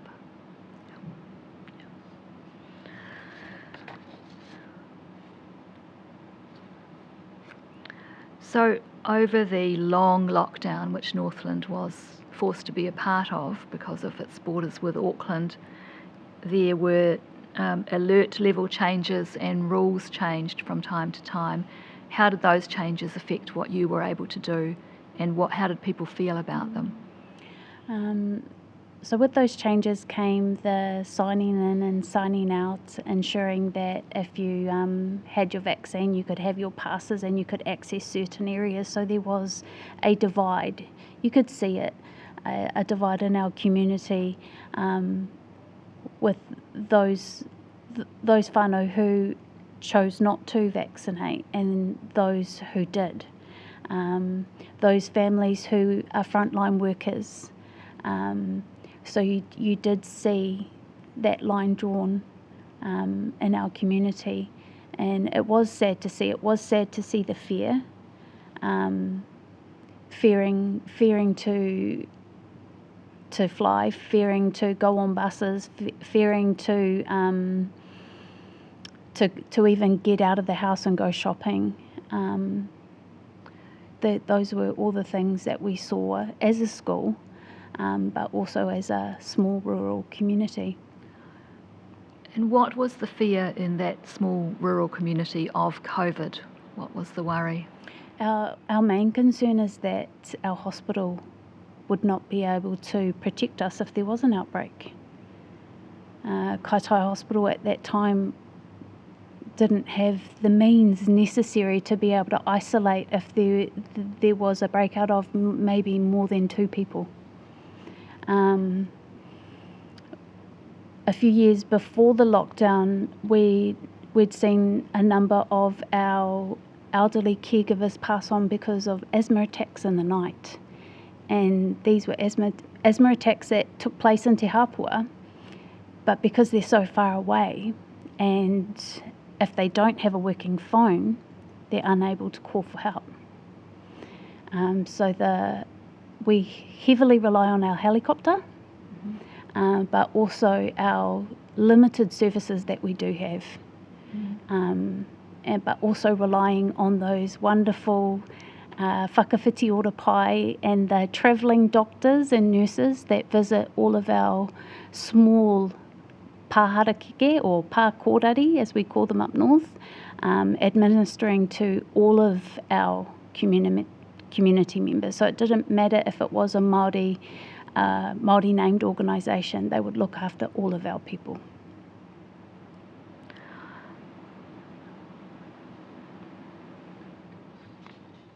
And is it fair to say that your ability to respond to what was needed in the lockdowns was heavily impacted by the lack in some areas of the most basic of needs, such as power, running water, and what today is so important for access? Absolutely. Wi-Fi. We still experience that to this day with our road closures. We've had power outages, we've had flooding and slips. So in the pandemic, you can just imagine that fear intensified. You know, if there's a slip, okay, how is the truck going to get all of our needs into Pick and Save, into the local Four Squares, the Te Cole General Store, the Steed's Butchery in Waiharara? How are they going to get the supplies that our community needs? So that fear was really real. Did you become problem solvers and innovators out of necessity? Overnight we did. Yeah. We've been able to problem solve, we've been able to work together and network as a community to be able to cater to the needs of our young people. For that second lockdown, when the Delta alerts came, we had advised our local, our general stores, our Four Squares, that we were dropping off X amount of learner packs for our families that lived in the area, and if they could let those families know, we had staff on the ground still at school calling every single one of our families. They were called, and we checked in with them, and we also let them know about those extra learner packs that would be available throughout the lockdown. So we would continue to drop off those learner packs to those big stores so that our parents, when they were in town, they were able to pick those up if they needed it. So in December, there was the move out of lockdown and into the COVID protection framework, or the traffic light system. And it would have been early 2022 when students were able to return to school. Did they? Yes and no.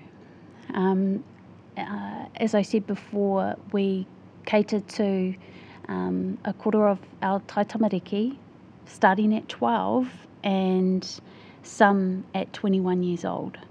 Those 21-year-old students are our students who are in Te Puna, and we have a satellite school on our campus as well.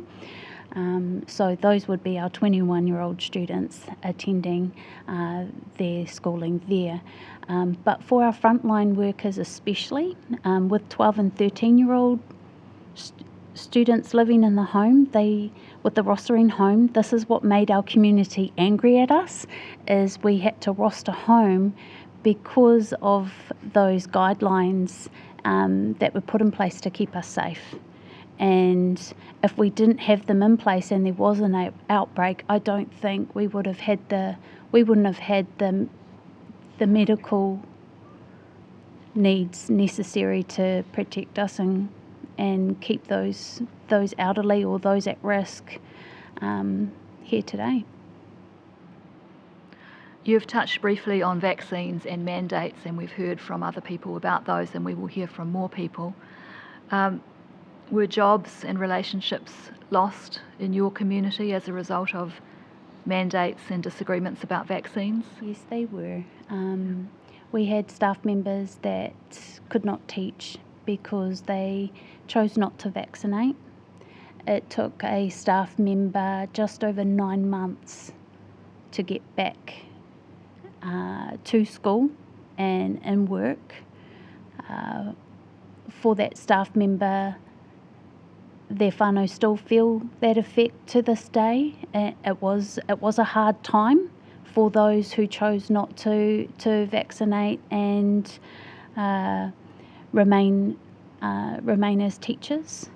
They had to leave the jobs that they're truly passionate about and find another means to sustain their family, to get them through that hard time. For those who, we also had staff members that didn't want to come back in to the school environment, and they decided to continue to teach online. So a different layer again. So they decided to teach online for a long time, and only recently have they come back in to our local schools in our region as in-class teachers. So those mandates and vaccines affected many of our staff members. We also had staff members that had medical exemptions as well because of the inability to wear the masks, and it affected their breathing. So that was education again for our young people, because they had those questions, well, how come you're not wearing a mask?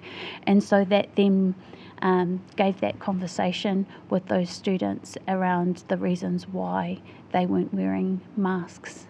But they also had the wonderful exemption that they'd wear around their necks as well. So what are you seeing today in 2025 in the education system that is a flow on from those COVID times?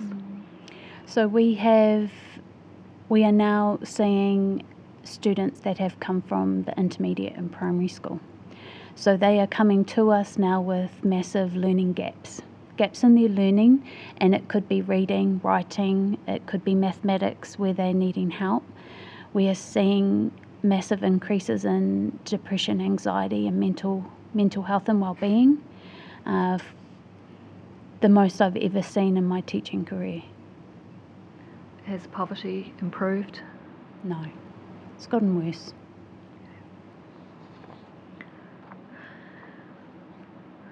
What lessons would you like the Commission to take on board from what happened during the pandemic?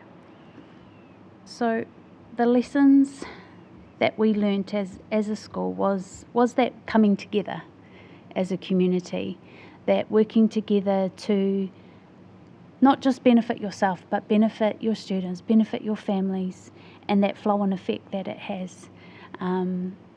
Working together to ensure that no one's left behind. It's that equity, ensuring that we all get what we need. I'll now ask the commissioners if they have any questions for you. Commissioner Kavanagh.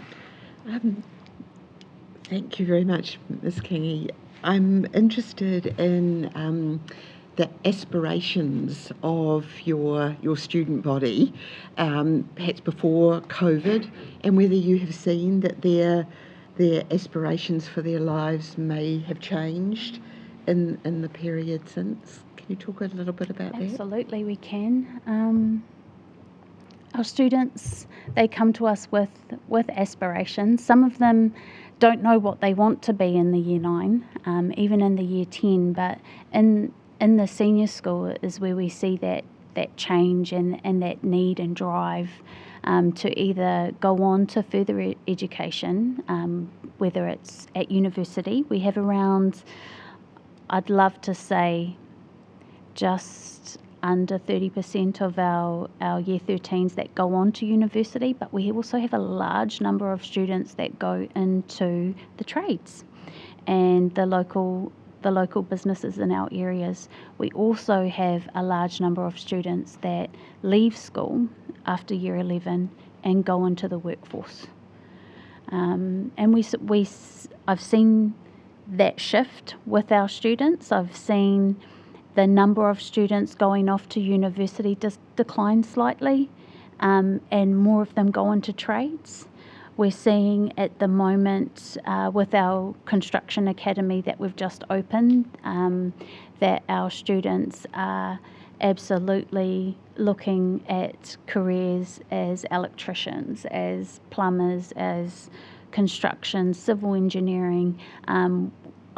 We have many students that go into the medical field, not necessarily as doctors and nurses. We've got aspiring dentists, some vets that have come from our school as well. So it's a little varied, but we are still seeing that drive. There still is, though, that exodus of students that live in poverty and need to leave because they need to make money for the family. So we see those students gain their NCEA at level 1 and they're straight into the workforce, whether it's at Pick and Save or if they're working in the local gardens or the iwi organisations. That's where we're seeing our students go. Thank you. So, Ms. Kingy, what I understood you to say earlier, just correct me if I'm wrong, but that Kaitaia College became effectively a community support centre in some respects. Yeah. Is that right? Yeah. And were the leaders of the school also regarded as community leaders in a way? I would say absolutely. They lead our schools, they lead our staff. They also network with our local runanga, with our local trust boards businesses as well.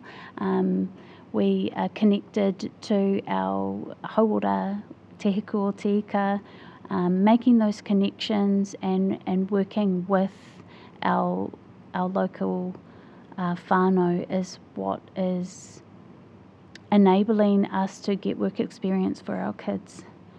So it was initially a work experience.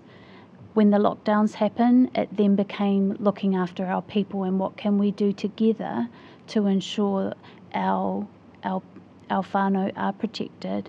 But it was also about our guidance team, and during the first lockdown I was head of learning area, so I didn't see the layer of protection happening in the background with our students at risk, and the work that our leadership team and our guidance team do behind the scenes with our local services, with Te Rōpū Kimiora, with our mental health, to ensure that our students get those wellbeing checks that they need, that their families are supported, that they are getting their ADH medicine delivered to them, all of those things. So it was all those workings on in the background that I didn't see in the first lockdown, but in the second lockdown, that's where I saw all of those systems in place and those relationships strengthened over time in order to help work with our people and help with that well-being. Is there a word in Te Reo that would sum up that kind of activity? Manaakitanga. Speaking of Te Reo, you are obviously multilingual. Yes. How many students in the school would be multilingual? In rough percentage figures. I would say maybe over 15%. So it's not just students who can speak Te Reo Māori. We also have Filipino students. We have our Tarara, our Dalmatian whānau that live in our area as well that can speak Croatian. We have Japanese whānau that live in our area. We have Tongan, Cook Island, Samoan families. Not many, I wouldn't say as many as Auckland, but we do have small communities of their Tai Tamariki at our school. So I would say about maybe 15% would be bilingual with another language, not just Te Reo, would be English and another language. And how did those communities get on during the lockdowns? I know for many of those family, they are connected to our local notice boards. With our members, with our staff members, we also keep our check-ins going we're checking in very often with our whānau as well to make sure that they were safe, that they were okay, if they needed anything, and then we were able to reach out to our connections through our community to ensure that they were safe. We have staff members that live way off the grid, so it was ensuring that they were safe as well, and those who still to this day struggle with working Wi-Fi as well. So your manaakitanga is not confined to Māori people? No, not just to Māori, it's our entire region. And your entire region includes a place that you've mentioned a couple of times, Te Hapua? Yes. Is that up near Cape Reinga? Yes, it is. It's about an hour and a half drive. So do some students come from Te Hapua? Every day. Goodness me. What proportion of students at Kaitaia College are of Māori ethnicity? We have over 90%, I'm going to say, identify as Māori. Back then, though, it may have been 85, so over 90 now, 85 during the lockdown. And then the rest is a mixture of our New Zealand, Filipino, Vietnamese, Thai, and then we do have our Polynesian brothers and sisters as well. Thank you.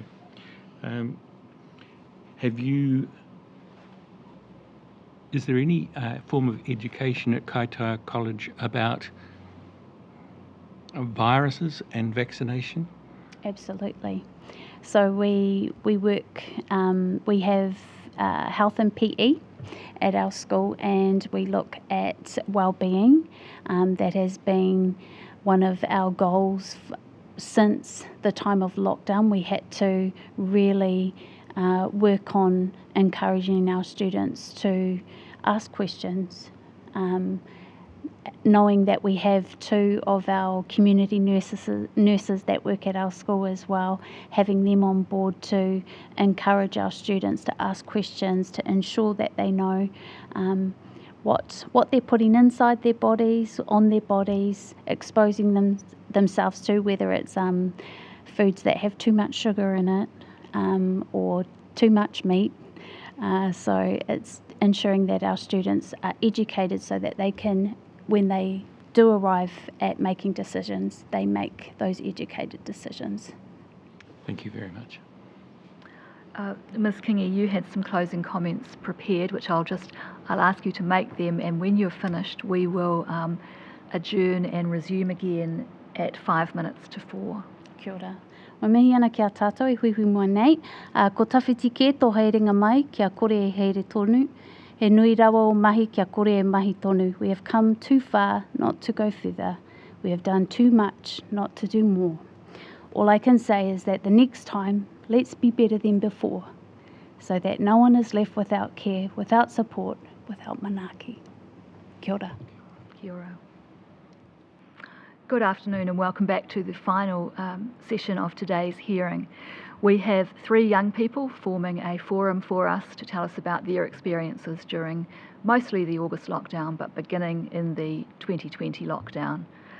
So we have 3 young people in front of us. I'll begin with Grayson. Can you introduce yourself? Hi, I'm Grayson. I'm 17 and I'm from Whangarei. From Whangarei, thank you. Were you in Whangarei during the lockdown? Yeah, I was in Manu at my family's house. Okay, thank you. We have Jody. Hi, I'm Jody Ramika. I am 24 years old and I am also from Whangarei. Thank you, Jody. We have Kritika.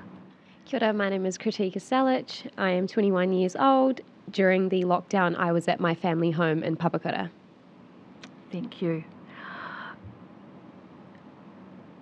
Grayson, were you at school or being schooled at home when the lockdown began? Yeah, so I was homeschooled, so it's probably a bit different experiences for me than for other people. But yeah, I was 13 at the time, so that would be the equivalent of year 9. And how did your life change with that announcement? Well, I think probably the biggest thing, because how I was homeschooled was we did a lot with our homeschool group. Couldn't meet up with the homeschool group. I remember me and my friends at the time were really into filmmaking, so we'd gather all the homeschoolers, make a lot of sort of short films. Couldn't do that anymore, but I mean, I'm trying to remember, we got quite into stop motion during lockdown, so animation. And Jody, where were you when the first lockdown occurred, and what did it mean for you? I was in Whangarei preparing to move to Auckland for a new job at the hospital. And did that happen? It did happen, but then shortly after I decided to leave and come back to Whangarei. So were you in Whangarei for the whole first lockdown? I came down and I stayed for about a year or so before I came back. Right, okay, thank you.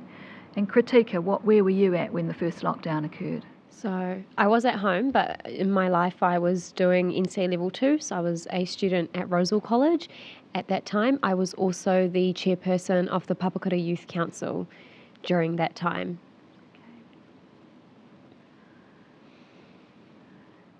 So, Kritika, you were living with your family. What was the family situation? So I was living with my family. My mum and dad were both frontline workers, and so was I. I also had a part-time job at Countdown, so it was really interesting to see how that was going to unfold, being someone who was going to be studying and going to work during lockdown as well.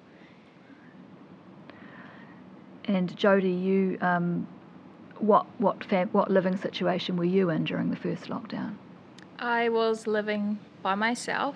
I have just moved out of home for the very first time, so I was flatting. No flatmates? No flatmates. Was that a long 7 weeks for you? Yes, it was. A long, lonely, time. And Grayson, you were at home with people that were used to schooling you, and who was in your family bubble? So there was mum, dad. Mum did the homeschooling, and dad, I guess, both of them. Then my little brother Toby and my older sister Nina. My biggest sister had just moved out to go and work down in the Hawke's Bay.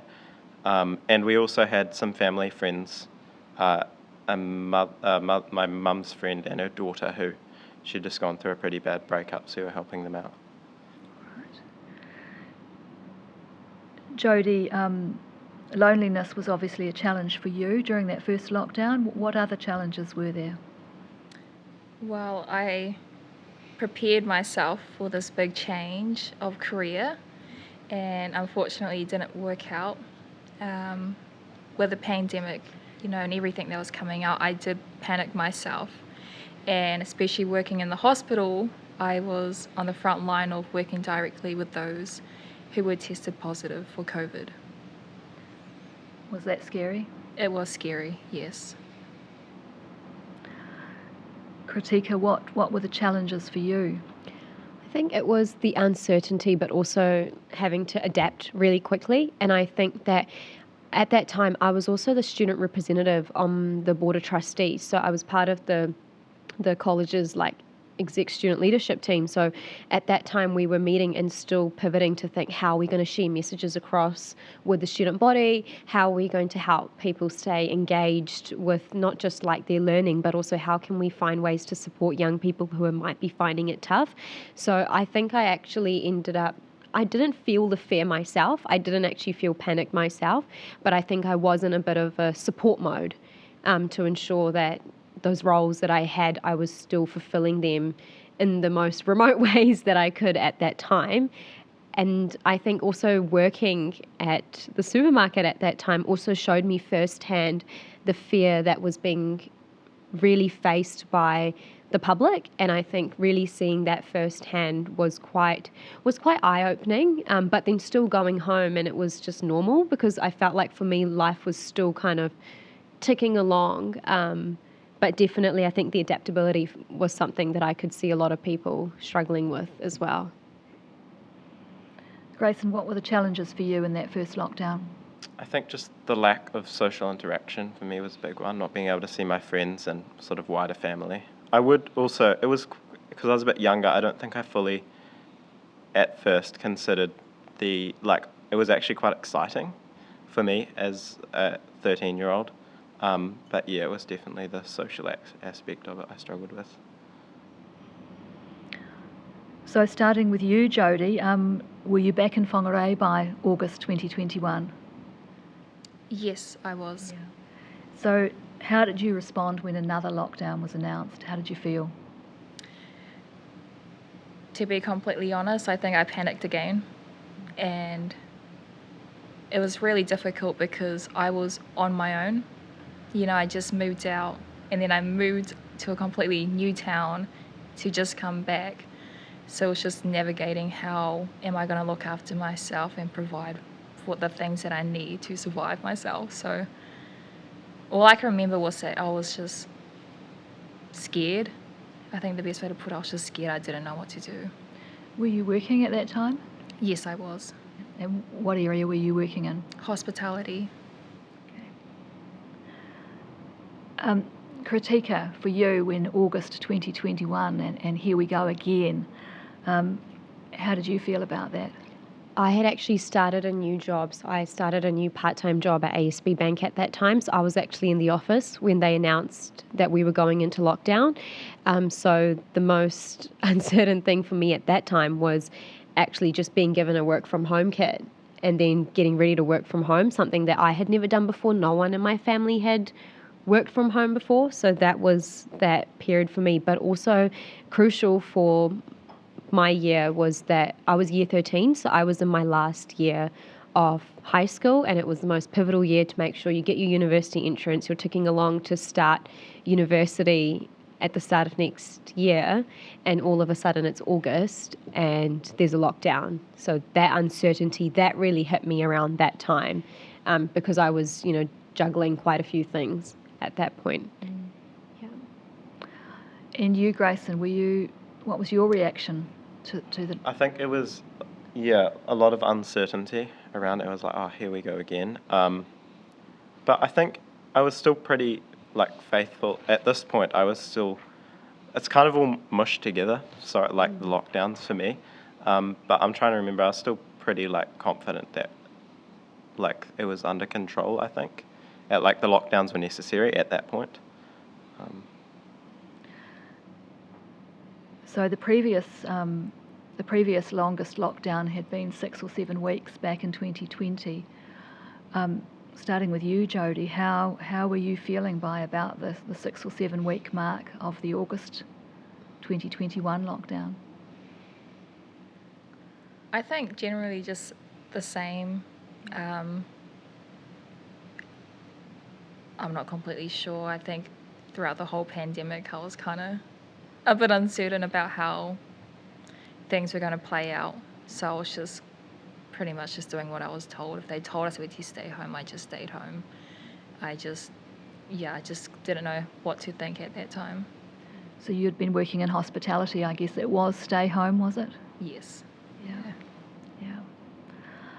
Yeah. Kritika, so 6 or 7 weeks into it, you were working from home, studying from home. Yeah. how were you starting to feel about it? I think when it was coming towards the end, I remember feeling a bit like I was falling behind on my schoolwork. I definitely remember that, because as someone who was used to, staying on top of everything, I think the support was different. Like, it just wasn't the same. The classes online, the engagement, and just even you're kind of just given like content, but you're self-directed to do it. And I think a lot of my peers at that time also felt that they just weren't getting that level of education, and it was actually quite hard. I had friends whose parents couldn't work, or they had lost their jobs, and they actually had to go out and become frontline workers, and that was also impacting their schoolwork. So I think the education inequality really started to surface as we got towards the end of the lockdown period. Grayson, I know it's all a little bit mushed together, but did there become a time in the 2021 lockdown where you thought, will this ever end? Oh yeah, the whole time I think everyone was thinking that. But I think, like Jodie, it was. I don't remember specific points. I do remember though. There's this cool, technology group that we were involved in, like where kids would come together and work on science technology projects. And I remember we had to do it over Zoom during that.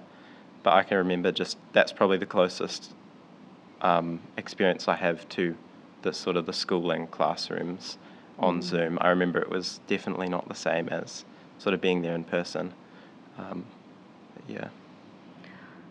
And so starting the next question with you, Grayson, what did you understand the lockdown to be all about? Why was it going on for so long? It was about preventing COVID getting into the country and spreading.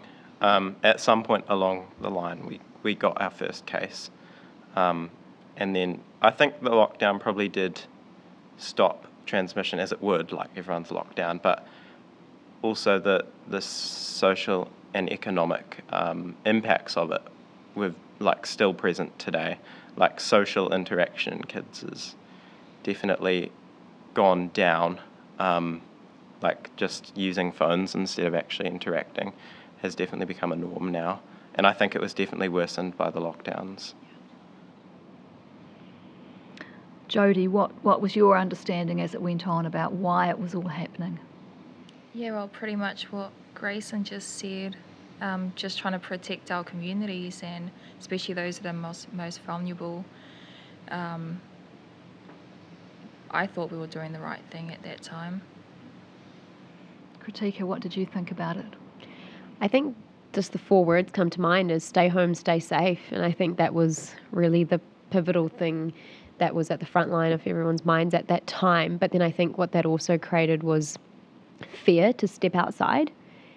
And I think that because you think, oh, you're safe because you're in your bubble, and you are safe. But I think that when it came to really opening it back up, there was fear to go back out and resume, and what does normal look like for us now? I think that was something that I was feeling there. Okay. Jodie, you're the oldest. When were you able to get vaccinated if you wanted to? Great question. I can't remember, but I know when the vaccinations were open for everyone to go and get that done, I did it. Yeah. You did? Yes, I did. Okay. Grayson, when were you able to, if you wanted to get vaccinated? Can't remember a specific date, but I mean, our family didn't get vaccinated, so that included me. But yeah, it was a lot of pressure to get vaccinated. And you definitely felt like you were kicked out of this supposed team of 5 million if you didn't do it. Kritika, if you're willing to share, what was your vaccination experience?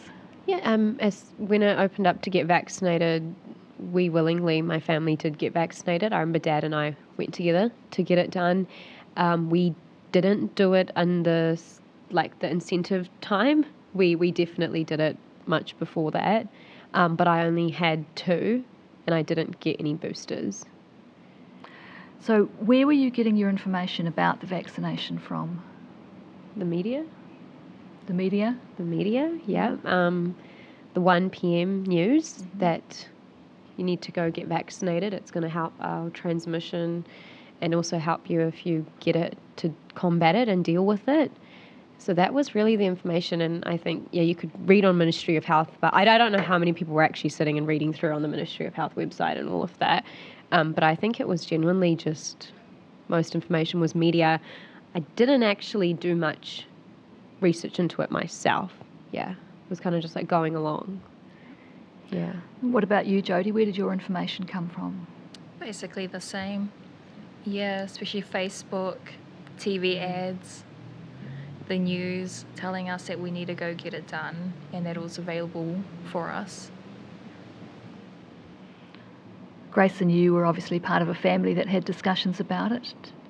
I can't remember specifically, but one specific information. So obviously, because we didn't get vaccinated, there was reason behind it. And I think the reasoning was, I have to admit my mum's right on this after getting COVID, was the risk was more than, of getting vaccinated for our demographic, was more than getting COVID. So we were getting our information, like there was this good report that I think the NHS in the UK was doing about the Pfizer vaccine, and it was data, this was transmission, data normalised per 100,000, so it was like normalised. And it showed that more vaccinated people were catching COVID than unvaccinated per 100,000. So that was sort of a big factor in the transmission thing, because I know there was a lot of messaging across the board that, well, at least I remember Jacinda saying, if you get COVID, if you get the vaccine, you will not get COVID and you will not spread it to your loved ones. So that felt like a lie. Well, it was a lie. And that was the main, like, one specific source I can remember, but it wasn't sort of, like, the media all sort of had one message, you know? And, yeah, it was different to that.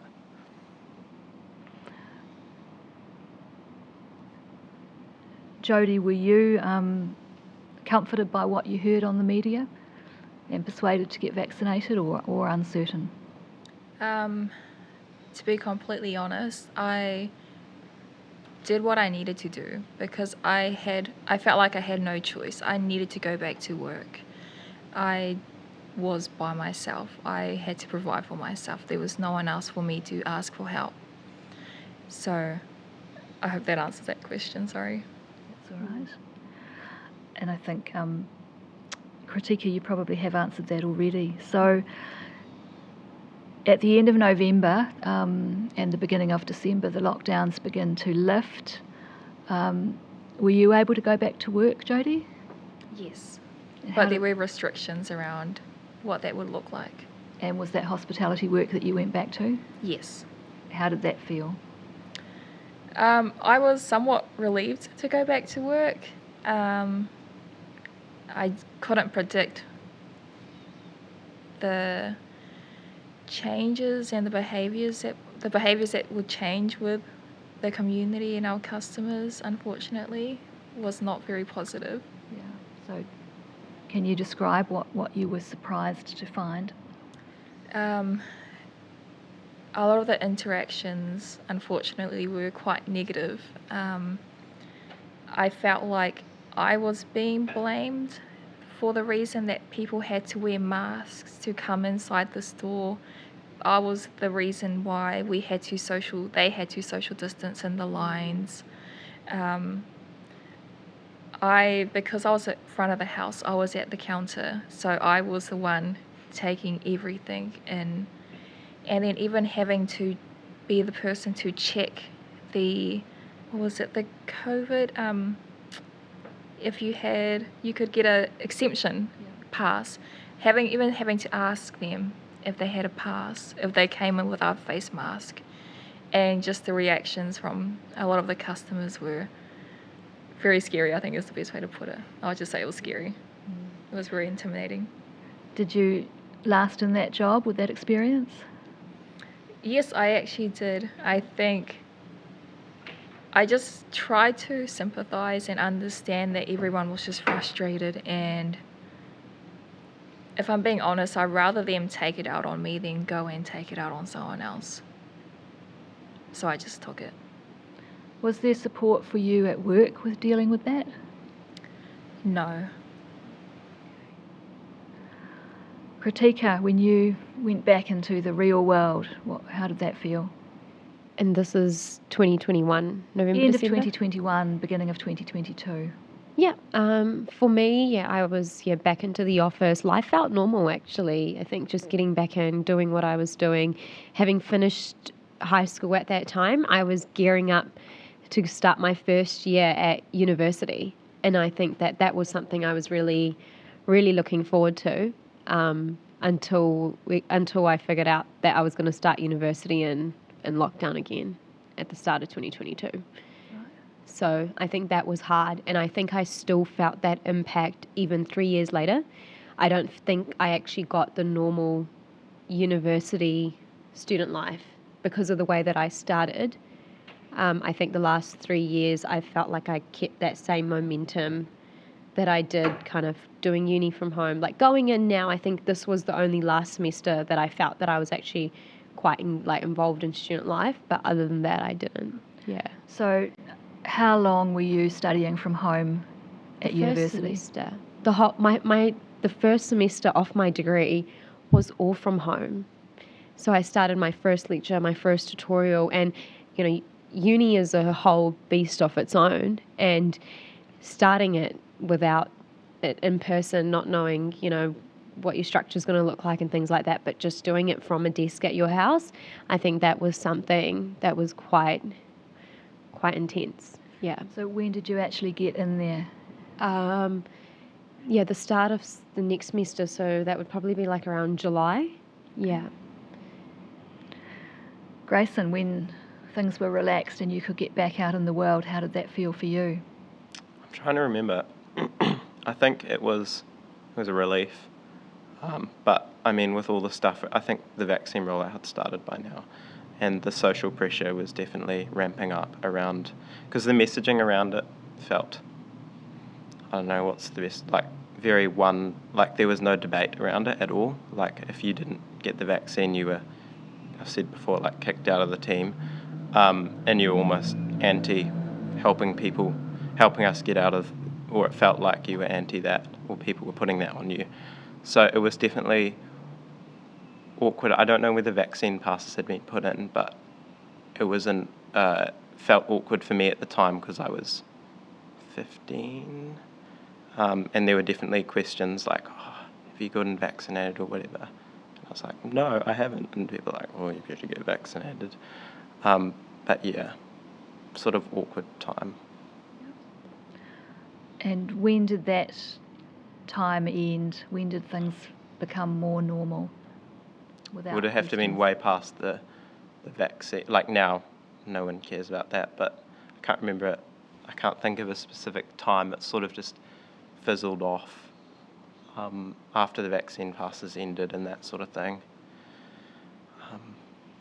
Were there friends that you did maintain relationships with or resume relationships with? There were. I mean, it was a good time to work out who your real friends were, because the real ones stuck around.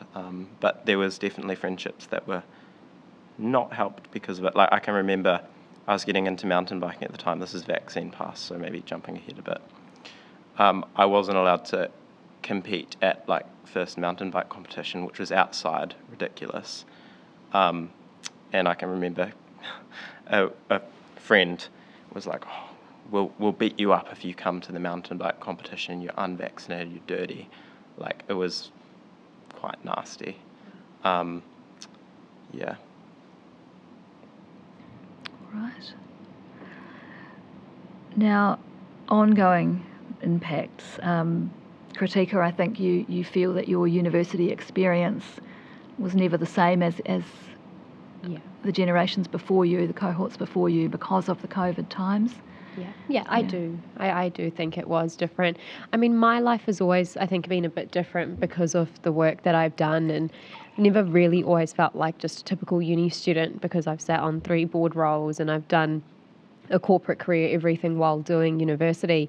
But I do think that the way that I started university definitely had an impact on the level of engagement, I would say, in terms of student life. Not engagement with the content or the degree. It was just the student life connection. I don't think I really felt that.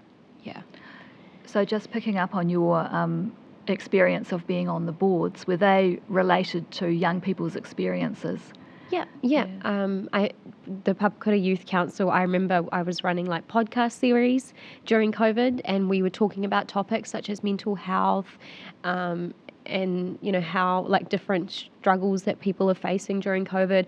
I even remember still doing like some giveaways and competitions, but then driving and dropping the prizes into people's letterboxes so there was no contact. I remember doing an online AGM because we couldn't do an in-person one due to the restrictions. So same thing, putting gift baskets together and dropping them off at people's doorsteps. So I remember doing a lot of that. So really still upholding the leadership that I had to for the roles that I had was something that was important. Like even recording videos, I remember for Daffodil Day, but doing it from my front door. And then we used to merge them together, the whole student leadership, so that it looked like a communicative message and really making sure that we're out there helping. So that was something that I think there was that responsibility that I think youth and leadership had to support the young people around them. And was that, I suppose you've explained that it was an opportunity for you to find other parts of yourself and your abilities to deal with those sorts of challenges? Yeah, definitely. Yeah. Jodie, what about the ongoing impacts for you? How do you feel your life would have been different if you hadn't had 2 lockdowns living by yourself? I mean, I changed my whole career because of the pandemic. I was training to be a nurse in Auckland, started a new job at the hospital, really excited. But then once they wanted me to work on the same ward as COVID positive patients, I was had the impression that I was doomed. If I caught COVID, that was it. It was the end of everything, and I just didn't want to risk that, and that's why I left. I dropped everything and came back home. Do I regret it? No, because I found a new passion and a new love for the career that I'm doing now. I do think about how things could have been different for me, and thinking about where I could have been if things were different. But it did prepare me for, I would say, adulthood as well, learning how to navigate through that time. Thank you. Grayson, you've talked about some ongoing impacts immediately after the lockdown. What about today? Impacts today. I think I'm definitely far more cynical about people now, just because I saw how they treated me and my family over this, which maybe it's a good thing, maybe it's prepared me for adulthood, but also just like how nasty people can be when they're so convinced that they're right and you're wrong. And especially, I don't know if I can even blame them, like if they thought that I was going to kill their grandma by getting COVID and spreading it to her, then maybe their reaction was valid. But I can remember, like, as homeschoolers, we used the library a lot. We weren't allowed to use the library. We had to sit outside and get books. Like, we weren't allowed to go in because there was a cafe in the library and that required vaccine passes. So the whole library required vaccine passes. So we were just sitting outside. We had to get the librarians to bring out the books. So that was humiliating, but also like, wow, like this is what other humans can do to other humans.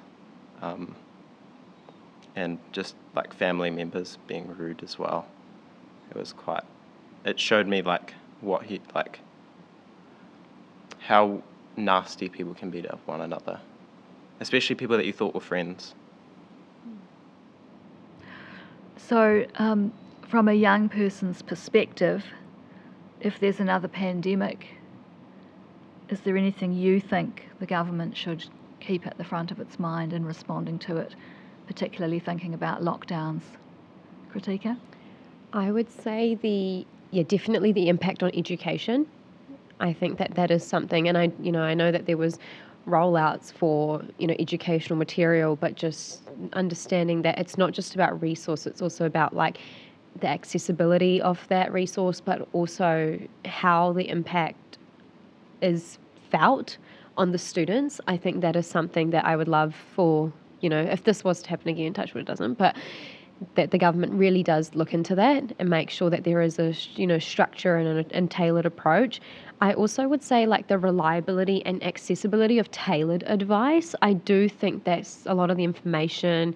It was just kind of from from one viewpoint, and I just think there was nowhere to really go to say, hey, like, how does this impact me as a person? So this is my life situation. This is what I'm doing.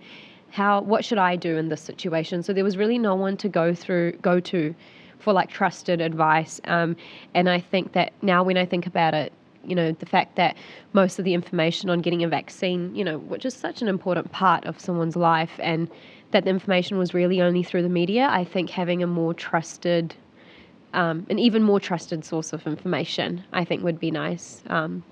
But obviously there's people seeking out their own information, but I think the reliability and accessibility of tailored advice is something that I would say is really important. Jodie, is that something that you would have used if it had been available? Yes, definitely, yeah. Do you have anything to add to if it happens again? No, hopefully it doesn't happen again. Don't really want to think like that, but I know that we need to kind of be prepared next time around, but I don't have any additional comments on that. Grayson, any practical suggestions? I think that was really good, like the education, more person by person, where you can't just put a blanket solution for everyone. That's not going to work. Everyone's different. Yeah. Could you repeat the question? What do you think the government could consider implementing in another lockdown situation if it arises?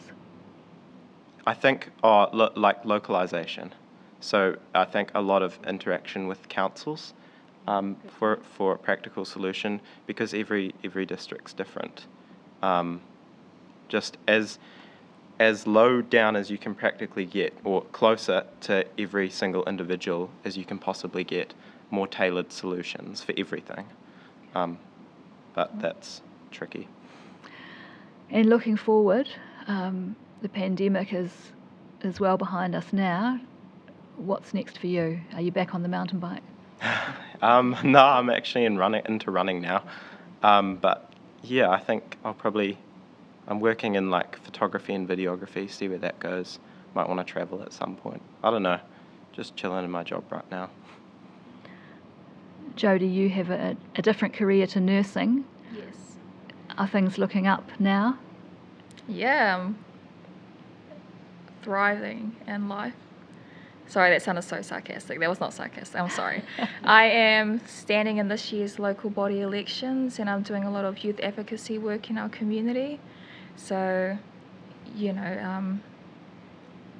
Great. Yep. Great. Kritika, are you still at university? No, I actually finished a few weeks ago, so that was great. I finished up a Bachelor of Global Studies, and I'm currently the co-chairperson at the Auckland Council Youth Advisory Panel, a local advisory committee member at Fire and Emergency New Zealand, and a councillor for the AA Auckland District Council.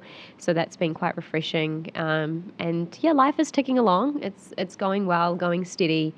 And I think that, I'm always future focused and always looking at, how to move, how to tread along. So there are the impacts that you still feel, but then at some point you do have to move on as well. Thank you. The commissioners may have some questions for you. Commissioner Kavanagh. I don't have any further questions. Thank you very much. I don't have any questions, but I'd just like to say how enjoyable it was to listen to you, all three of you, and great to hear your perspectives on the experiences that you've been through. So thank you very much for coming.